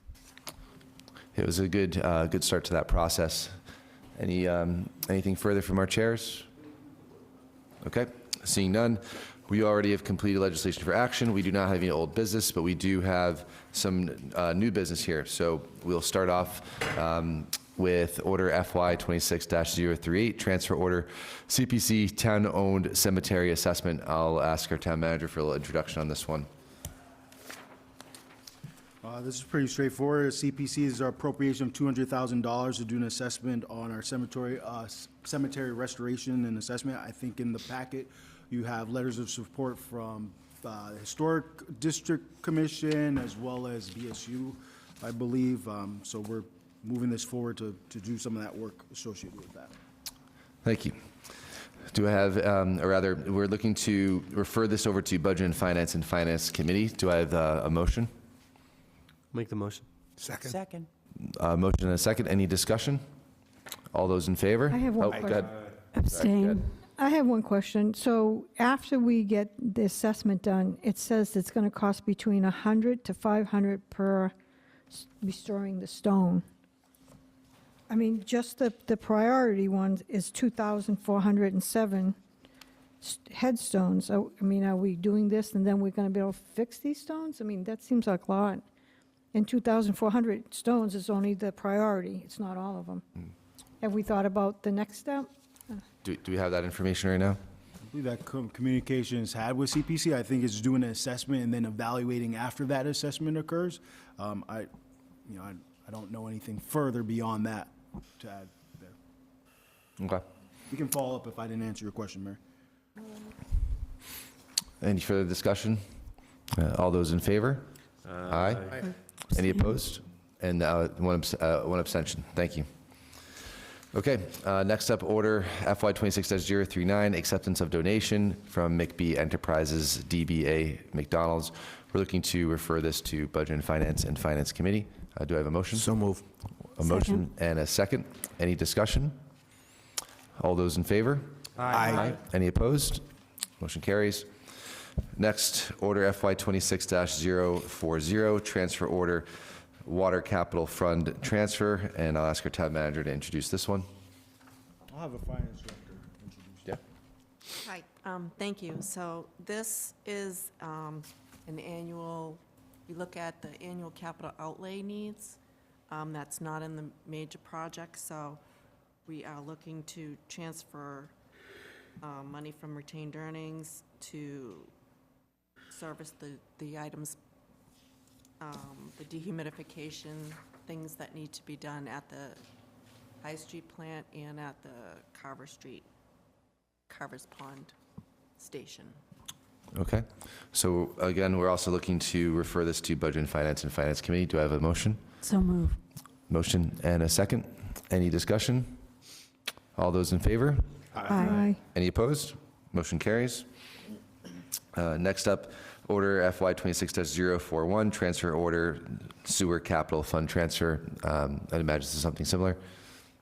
Exactly. Thank you, Mr. President. Yes, this is moving retained earnings into two capital outlay accounts for RBC replacements that we have a schedule of replacements for the RBCs at the sewer plant, and here's one. We'll usually do them once a year or as needed, and then the other money is for the non-SRF funding to complete the phase 1 of the wastewater treatment plant. That's almost completed. Okay. So again, looking to refer this to Budget and Finance Committee. Do I have that motion? Moved. Second. Motion and a second. Any discussion? All those in favor? Aye. Any opposed? Motion carries. Next, FY 26-042, Transfer Order General Fund Capital Plan Transfers. Again, if we could introduce this one, please. Thank you, Mr. President. So, again, this is our annual general fund capital outlay transfer appropriations. We already had the school appropriation for fiscal '26 come before you, so these are the town necessary outlays that you'll have the capital plan, I think, in a couple more on the next order or so. So this will fund items in the capital plan that we have met with all of our department heads, our senior center, police, fire, our DPW. So this is an annual process that the town manager and I moved up a little bit because we wanted to focus our FY27 budget coming up in January and February. So we wanted to make sure that we had an abundance of time to address what we know is going to be a difficult fiscal 27 process. So our team worked really hard to get the capital done a little earlier than we have in prior years. So that is what we'll be explaining more to the Finance Committee and in the Budget and Finance Subcommittee, the details of this, and you'll see the plan before you, which outlines some of these needs, but we will detail them in subcommittee for you. Thank you. Mr. President, I just want to add, to what Lori said. I do want to say I appreciate the work that Lori and the finance team did. They did a yeoman's work on this, as well as our department heads, trying to collaborate to get this a little bit sooner. Obviously, diving into the budget subcommittees, we'll talk about a bit of the, our proposed uses of funding. But I would highlight, for example, the roadway improvements. Something we've talked about. We've had the listening sessions about trying to allocate some additional money for roadway improvements. We meet that commitment this year. It's not a lot, but one, we want to start a seed money where we can augment the Chapter 90 funds, knowing that that's not enough to address all the infrastructure challenges and needs we have, but we start that process with this capital. So I'm proud of the work that we did there. We look forward to talking about this further as we move forward. Thank you. So looking for a motion to refer to Budget and Finance Committee. So moved. Second. Motion made and a second. Any discussion? All those in favor? Aye. Any opposed? Motion carries. Next up, Order FY 26-043, Transfer Order, Ambulance Overtime Transfer Order. And I'll ask our folks over here to introduce this one as well. I'll have Lori introduce it, but I do want the council to hear from Chief Slats. I know he's talked about this before, but I think it's important as we introduce the order. I want you to hear from Chief Slats. So I'll have Lori introduce it and then have Chief Slats talk about it. Yep, thank you. So this is a transfer order from the Ambulance Receipts Reserve, and you'll see that this transfer will offset some EMS-related expenses in the fire department budget and allow for overtime to increase the minimum from 10 firefighters per group to 11 or EMS. So the chief can go into more detail. He spoke on this issue previously, and the town manager, and I think the council have been discussing this. So here's the transfer order to make that happen for the next 6 months. So like I stated before when I was here, what this does is this will put our firefighters in a much safer position along with the residents on the east side of town. This will bring us up to 11 per group, which would give us that third firefighter on that engine on the east side of town. So now we'll operate both stations identically. There'll be a 3-person engine on east side, 3-person engine on the west side with an ambulance. I know there's a cost to this. We're still pursuing other avenues. We're still having conversations of proper ways to staff 4 more members. But, this has been a long time coming. We've been operating like this for a long time. And for all the reasons I've been stating, with the east side's going to pick up another 1,000 calls a year. The closest aid's moving 10 minutes farther away. Call volume's going up. So, I've been bringing this up since 2023. So for this to happen right now puts us in a good place. Anything further? I would just like to express kudos to Lori and to our town manager for having arrived at this situation with stabilization or whatever funds that you used. I'm very pleased that this has occurred. Thank you. Just want to elaborate that a little bit. We don't make this decision lightly. However, we've also had work, and we've been working with the chief. We're looking at we've looked at opportunities to realize savings on our overtime. Typically, we've supplemented the fire budget at the end of the year for overtime. We've worked collaboratively with our union groups, with our chief, to implement things that help us augment the overtime. So we understand this is important. Public safety is important. One thing that I want you guys to know is that obviously we're going through the process of putting an order in place, but I've communicated with the chief in January when we transition. He has the capability to do the overtime that's necessary and then properly fund this order. So we are prioritizing the safety of the community. Thank you. I want to thank you, Mr. Casanova Davis. I know I've been pecking at you a little bit here and there, but to find the money, I really appreciate that, as the fire department and the residents do too. A lot of them feel calmer knowing that they're safer. They've come up to me and they're very thankful that you did that. Chief, while you're up, what's the call volume going to be this year? What do you think? It has dropped down these last couple months. We started out pretty heavy, pretty busy in last January. So last year we broke 5,000. We'll do that again this year, maybe probably an additional 100 more than last year. Okay.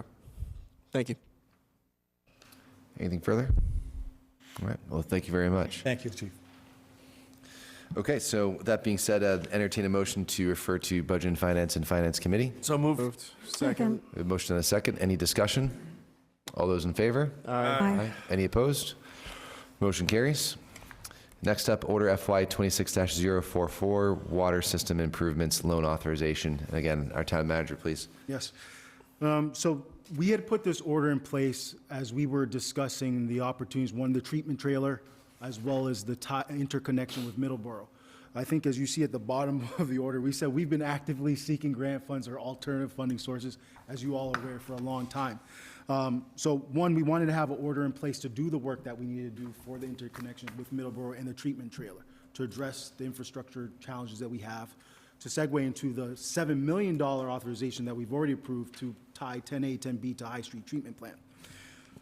So obviously, this is a grant opportunity that we have available to us that was shared last week. We have to apply for that grant. We will apply for that, and we will try to get every dollar of that $2 million that's been earmarked for us.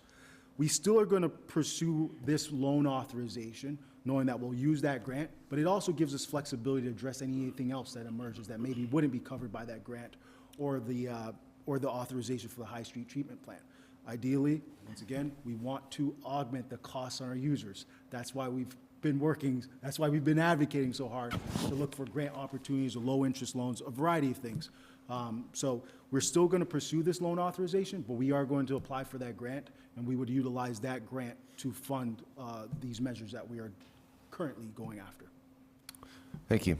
So again, also going to entertain a motion to refer to Budget and Finance in the Finance Committee. So move. Second. Motion made and a second. Any discussion? So again, I think this just goes to show the public too that with this, there would not be any additional cost to the residents with the tie-in of the extra water from Middleborough, which I think been a concern for many residents, so. Yes, and of course, we have a lot of improvements to make to our water system, and just to have the flexibility of doing that, I think that is something worth pursuing. So looking forward to continuing to deliberate on this one. Any further discussion? All those in favor? Aye. Any opposed? Motion carries. And next up, Order FY 26-045, adoption of a 5-year capital improvement plan.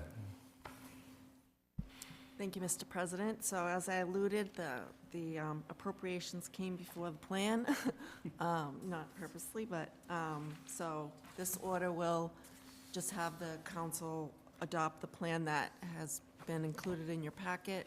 This plan will be was updated again. We tried to do it a little early so we can focus on the operation budget. So this was collaboratively meeting with the department heads and all the town staff for, the plan for capital improvements. So we look forward to discussing this in the subcommittees, and for the residents watching, we will have all this information posted on the website as soon as possible. Thank you. All right, so again, going to look for a motion to refer to Budget and Finance Committee. So move. Motion made and a second. Do we have any further discussion on this one?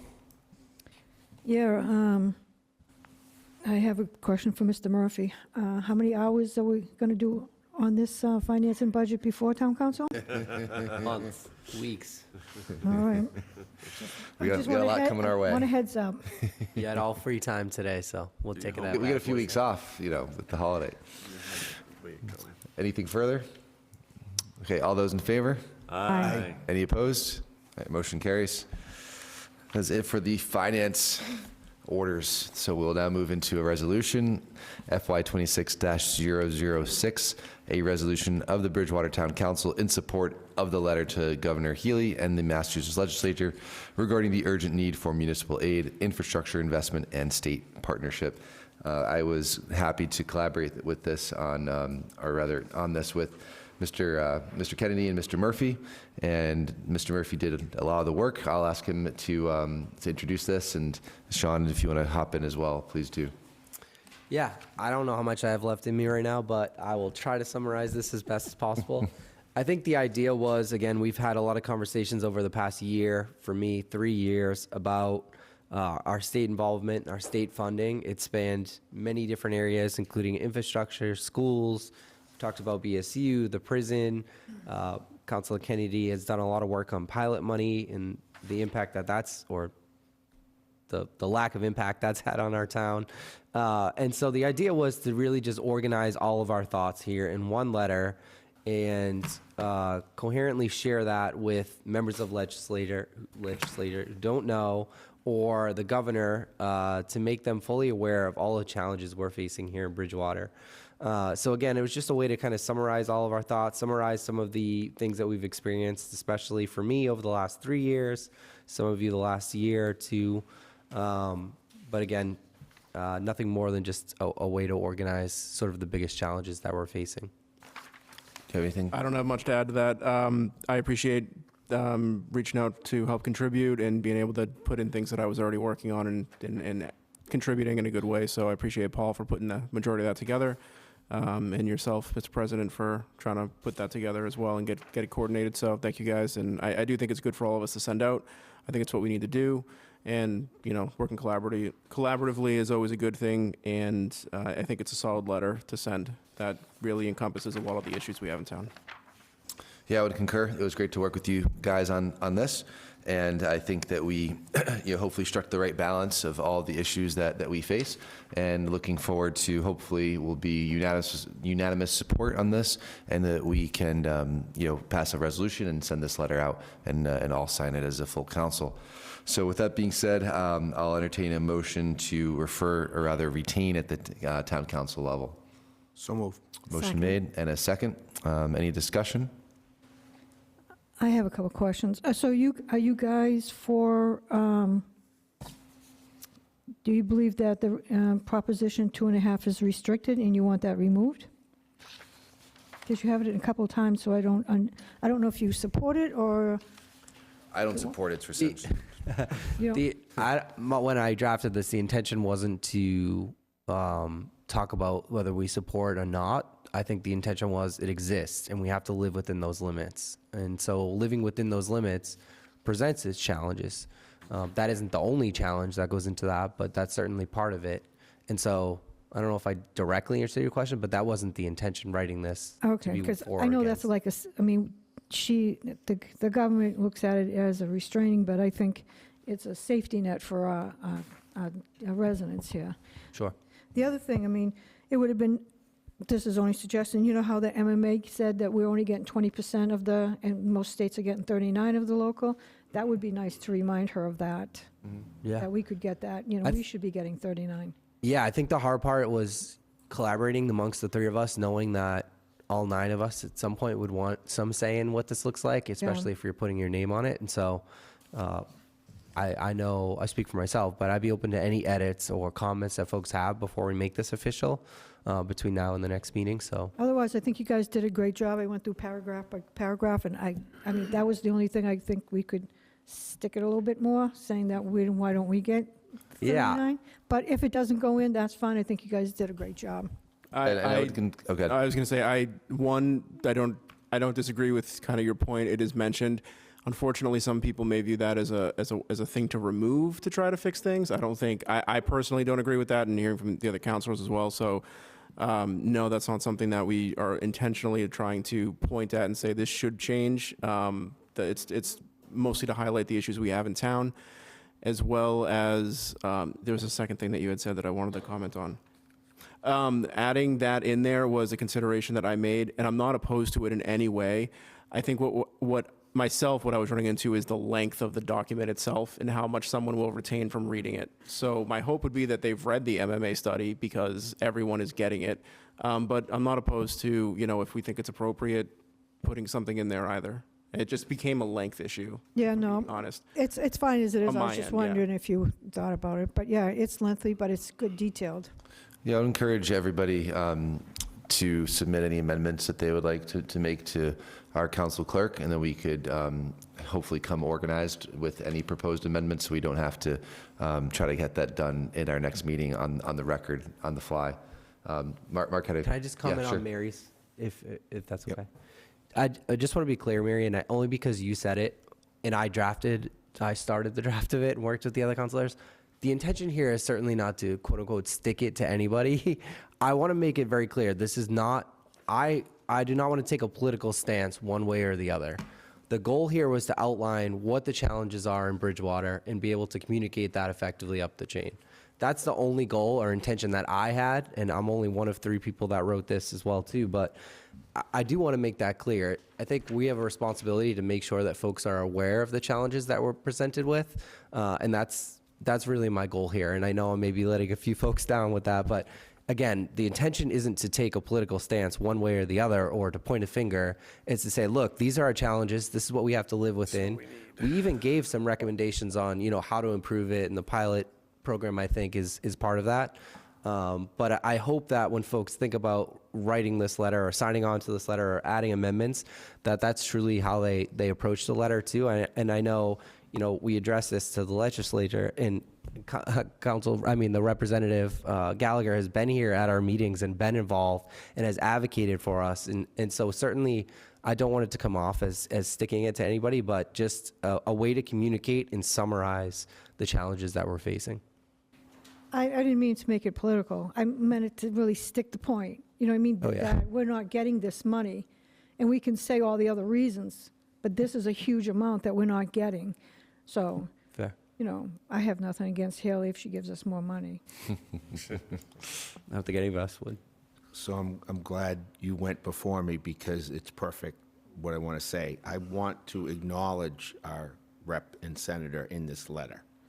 I want it's going to the members of the legislature, but our rep has been here multiple meetings, our senator is here today, that they have our back and they're going to support us. So I just think they should be, all we got to do is change the columns. We put some of the signatures over here and some of the signature here, and we could add that into it, because I think it's really important, not to politicize it, but both members of our legislative delegation are actually the same party as the governor. So I think that would be helpful. Just my 2 cents. Yep. I commend you guys for doing this. Thank you. Yeah, any amendments anybody wants to make, let's get those over in email form so we could have those in consideration in an organized way for the meeting, at our next meeting.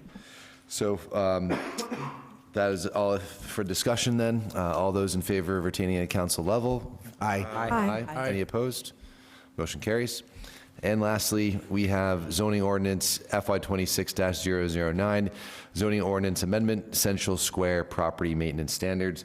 So this is something that's been on my mind and on my radar for a long time, looking at our zoning ordinance and potentially introducing some legislation which would require a certain standard to be upheld in Central Square if we want to entertain doing that elsewhere. Great, but this is a good place to start. I'd also like to see this done in parallel with a facade improvement program. I did have a piece of legislation that I had written, but we're going to put that in the back burner for now and work with our department heads and our town manager to see if there's some grant opportunities available before we jump the gun and introduce something at the council level. So the goal with this is to, increase our standards, but also at the same time explore opportunities to provide relief for business owners, and maybe there's some protections for tenants as well in there. But that was the spirit of this. I'm also being told this may not be a zoning amendment. This may be a bylaw, so we will hash that out in the committees. So with that being said, I would entertain a motion to refer to the Planning Board and the Downtown Revitalization Committee. Could I mention one thing before that? I don't see anything about the HDC in here. The HDC is responsible for the entire historic district. I thought it was... It's in section E. Is it in the second page? Oh, On the okay. back I was side trying. of the page. Yeah, and actually, Okay. should we refer to them as well? Oh, absolutely. I mean, you can't do anything there without their permission. Okay, so we want to hear their input on it. Since it is going to the planning board, I also believe it should be before CED. Well, now I'm wondering... Community and Economic Development, CED is Downtown Revitalization is an ad hoc committee. CED is a standing committee. So I believe when we do stuff with planning board and CED, I mean, it can go to multiple committees, and I would be happy to be a co-sponsor of this. I think it's great, and we should add it in the facade improvement program, hopefully down the road. But I also think it belongs in economic development. Yeah. And we should remember that the HDC is appointed by the state to oversee. I mean, so we can't go in and do a bunch of stuff till we have their permission. I don't know if it's efficient to refer to 4 different boards and committees, so why don't we take these one at a time? I mean, if it's the will of the council, if somebody wants to make a motion, I would entertain starting with the planning board, and then we can kind of go from there. Could I say one thing before we do that? Yeah?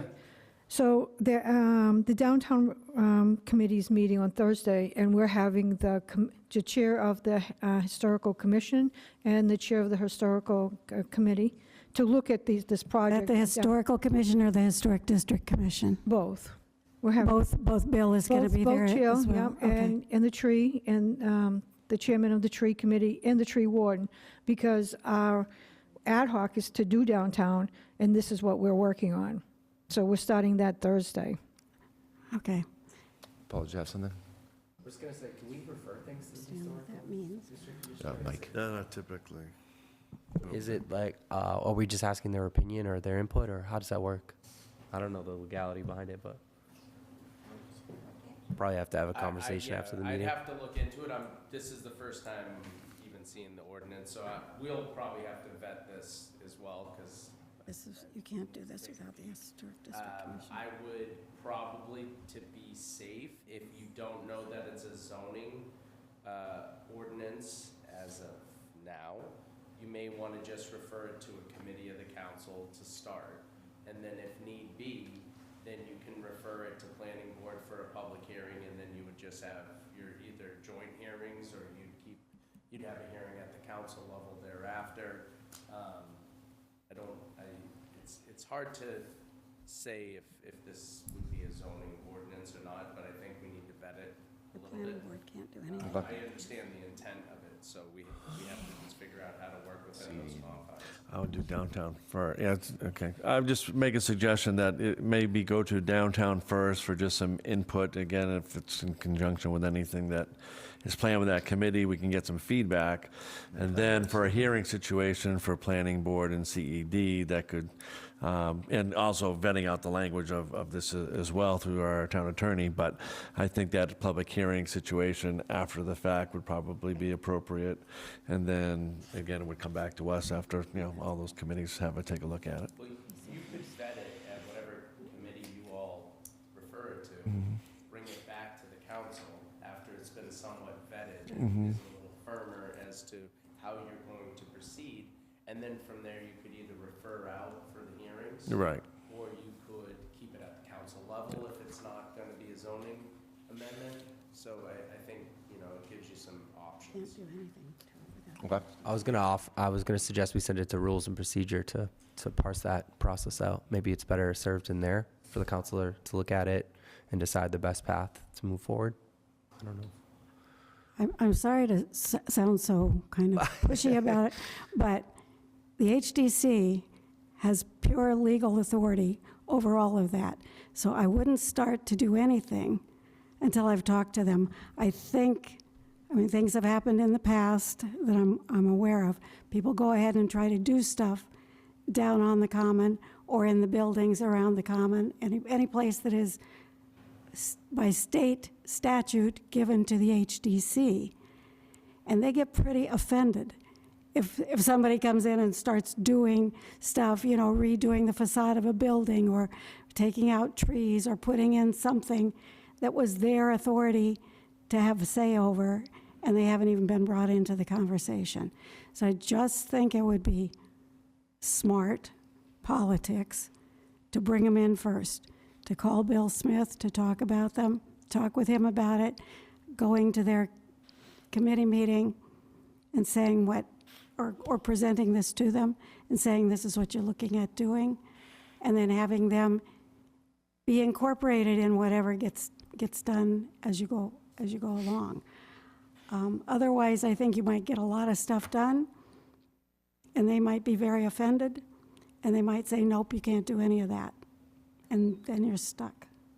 Ms. Hunt, that's why at the committee I brought the chairs in before we begin anything. Right. We're just talking about the projects downtown to start off with, and they know that when I invited them to come, that we're just starting the conversation to see the laws, where they're at, and then go for that. So we're not proceeding for anything. I just have seen things collapse before. Yeah, no, because- I understand the historical district. I've worked with them before. Good. Yeah, I would agree with that. Again, since the door's been open with the chair of downtown revitalization, with them coming in already, I think it's a good first step to get that collaboration going on, and obviously have some discussion at that point. Maybe it's a meeting or two with that, and then once that's been gone over, then it could go back to, you know, CED and planning board. I agree with that. Do you want to make that motion? So I'll make a motion that we initially send it to downtown revitalization for a first vetting process there. Do we have a second? Second. We have a second. Any further discussion? I think it's a good place to start. You know, hopefully we could get some legs there, and then it gets referred out to these other committees. And but like it's been said, I think it's a good place to start, and then we could move something more substantial forward. So with that being said, all those in favor? Aye. Any opposed? Okay, motion Aye. carries. Oh, I am opposed. Yeah. okay, sorry. Can One I ask a opposed. further question? Sure. Is it going to also end up at CED and Planning Board? That would be my personal opinion. My goal is to vet it down at the downtown revitalization, refer to CED and Planning Board, and then eventually, by whatever proper mechanism, we get in front of the historic district, and make sure that it meets all those requirements. Okay. We'll move on to citizen comments. Due to Massachusetts open meeting law requirements, discussions will not take place during public comment periods. If appropriate, responses to questions and concerns will be given by the town manager at a future town council meeting. Anyone may comment at this time for up to 3 minutes. Please state your name and address for the record.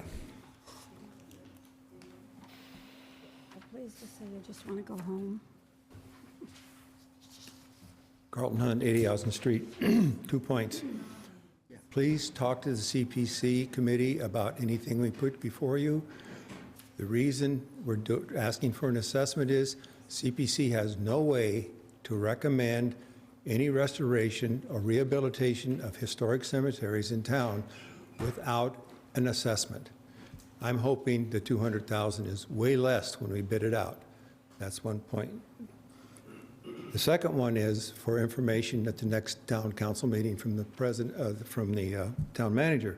What's the status of the park at the former Tool property, now fire station, new fire station? That land was originally given to the town for recreational purposes. There is a large sum of money that was given to the town that has grown significantly over this many, many years that would support a recreation facility on that, as is agreed by the town agreement. I would like to know what the plan is for that recreation facility to be built in at the next town meeting. And lastly, thank you for passing the MBTA. Thank you.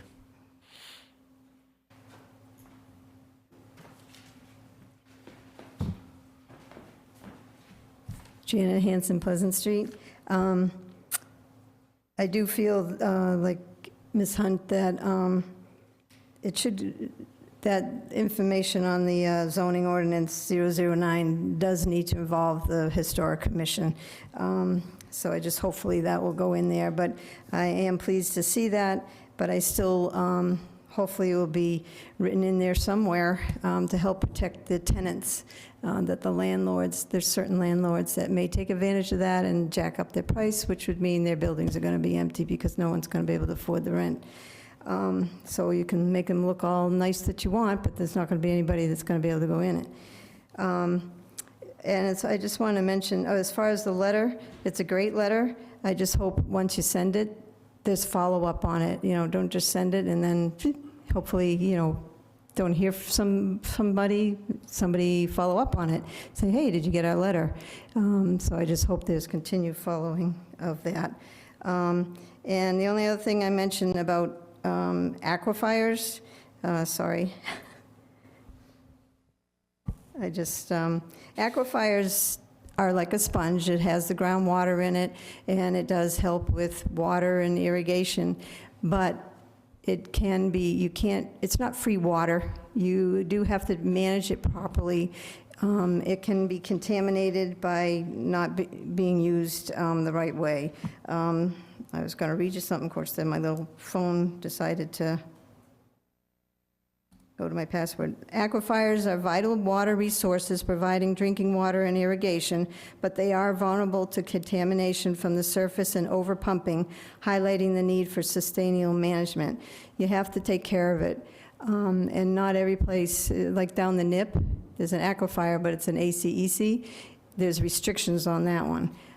There was mention of aquifer conservation tonight. I'm not sure what that is, but it's not free water. You do have to take care of it. It's not just, oh, we can pump it and get the water.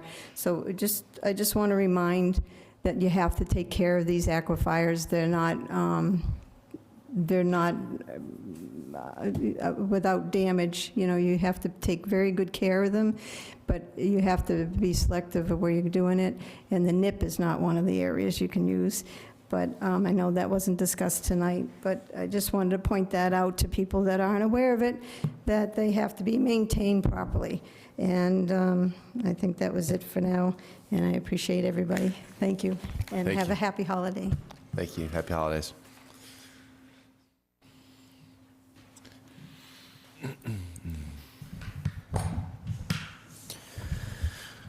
Mr. President, members of the council, residents remaining in attendance, good evening. MJ Spagone, 5 Lakeshore Center, Unit 1128. I just wanted to first and foremost thank Representative Gallagher and Senator Driscoll for having visited the council meeting this evening. It's good to hear from them. It's good to see you guys present.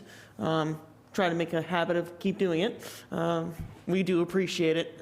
It is nice to have constituents be seen by their elected representatives. I did want to also thank folks that got up this evening to speak their minds. Your views are valued and appreciated. Keep on speaking. The one thing I do want to bring to your attention, Mr. President, and this is something that has bothered me for quite some time, and has happened over the course of several meetings over the last few years. As President of the Council, you are basically the referee, the coach of the meeting to keep things on track and to keep things in order. There are some of us who are in attendance who have issues with hearing. I do have a little bit of trouble hearing in my ear. So when I'm hearing folks try to speak up here, sometimes you are very soft-spoken. It is difficult. But the bigger problem is folks behind us continue to consistently speak in the back of the room. And it is disruptive and it is problematic. And you, as the council president, I would ask you to find a way to maintain order in a more forceful fashion. I would recommend actually finding the gavel and pedestal that used to belong to the town council and use it.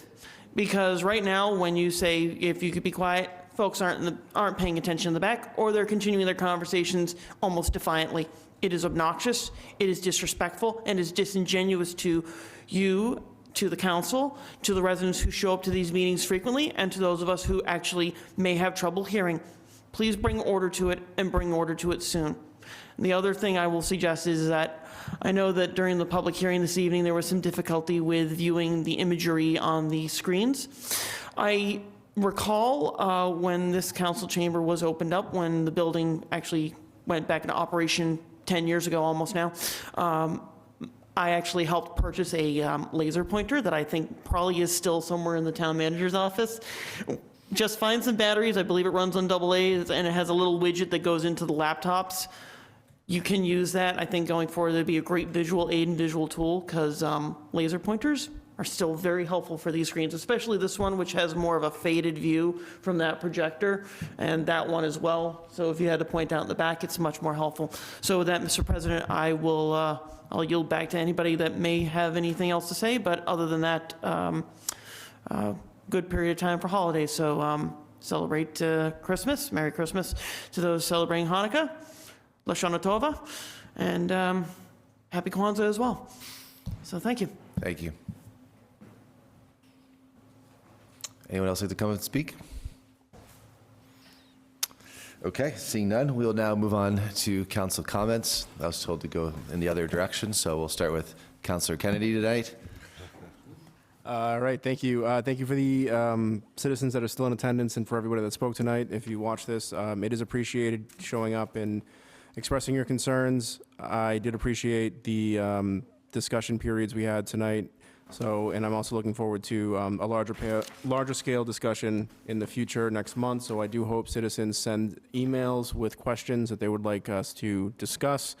That way we have the ability to actually find that information that citizens are requesting and put that out into the public. I'll just keep this short. Thank you all for a productive meeting as well. And Merry Christmas. Thank you. Councilor Ellenberg. Yes, thank you for everyone who showed up. Thank you to Representative Gallagher. Thank you to our town manager, Mr. Casanova Davis, and Laurie Carini, our treasurer. They have done a very good job on the capital planning long-term, and that is very positive that we should grapple with our budget situation and not do a last-minute thing. So kudos on that, and that's all I have. Thank you. Dr. Perry? Jumping right to me, okay. Mary's. That's right, sure. It just came out faster than usual. But yes, to echo the same sentiments, thank you to Representative Gallagher and Senator Driscoll for coming tonight. It was great having them here this evening. I want to thank the BBA and all their work on the Christmas on the Common. We had a great event. It was a great day, great turnout, nice parade to open up. We had most of us attend that. And so it was a good overall day and a great way to kick off the holiday season here in Bridgewater. And again, thanks to the town manager and the work of our DPW department, all the work they've done to come up with short-term solutions for our water issues, and as well as the work they're doing toward long-term solutions. Again, thanks to all the people that come out tonight. Again, this is local government in full action, and we're getting things done. So that's what it's all about. So happy holidays to everyone, and we'll see you in the new year. Thank you. Councilor Murphy. Yeah, same thing. A lot of the same comments. Thank you to everybody that spoke tonight. Thank you to our representative and our senator who came tonight. It was a great discussion, good opportunity for folks to see them and be able to ask questions. Also, thank you for the Bridgewater Business Association who put on the great parade. My son led the parade, and he certainly enjoyed it. So thank you to everybody who puts in the effort and time that it takes to put that together. And I think that's it. Thank you. Councilor Hunt? Just say ditto, ditto, ditto, ditto, ditto, all the way around. And happy everything to everybody, whatever you're doing the next week. And is there any possible way that we could think about getting it warmer in here when we're having meetings and it's freezing cold? So Point of privilege. just think about it. Thank you. Trying to save money. That's horrible. Helps keep us awake. Councilor Lindy. having dealt with that issue in the building for 25 years, it's probably a heating coil or something like that. I'll say ditto square to most of that. I really appreciate that all the residents come out and you know, we listen to what they have to say. Sometimes we agree, sometimes we disagree. I do want to thank our rep, only because he sat on this side of the table. But to sit here the whole meeting, the whole night, is extraordinary, in the freezing cold. I really think our senator and our reps have the best in our rep have the best in mind for this town. They will help us get whatever they can. It's, you know, we know the federal budget impacts the state budget, and then the state budget, they don't give us as much. We have emergencies all over the place. Let's go into the new year with hopes to fix some of these problems, to let the residents have their say in January, and submit those questions. It's important. I know it's this time of year, but still have a few days after Christmas to get those in, okay, before the end of the year. And then we can move forward, looking forward to exploring different options for our water issue. And just thank my fellow councilors for the polite and great conversations. Thank you. Vice President McGrath. Thank you, Mr. President. Happy Hanukkah, Merry Christmas, and Happy New Year. I wasn't ready. That was fast.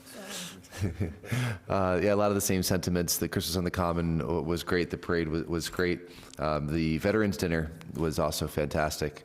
Mr. Greg Martin put on a great first event. It was nice to see a lot of fellow councilors and our state representative there, and our state senator was there as well. And thank you guys for coming here tonight. The lights in the Common also look fantastic, so thank you to that community effort. I know that was a really big community effort. And as the other councilors mentioned, please submit any items for our public meeting. You have 2 weeks from today to do that, so please go ahead and get those submissions in. And I look forward to continue to work on our water issues and all of our other issues here. I think that we are taking the right steps in the right direction, starting with all this work that we are doing tonight and also have been doing up until this point. I continue to look forward to doing that work with you all. With that being said, I will entertain a motion for adjournment. So moved. Second. All right, all those in favor? Aye. Aye. Opposed? We are adjourned. Congratulations on you. Yes.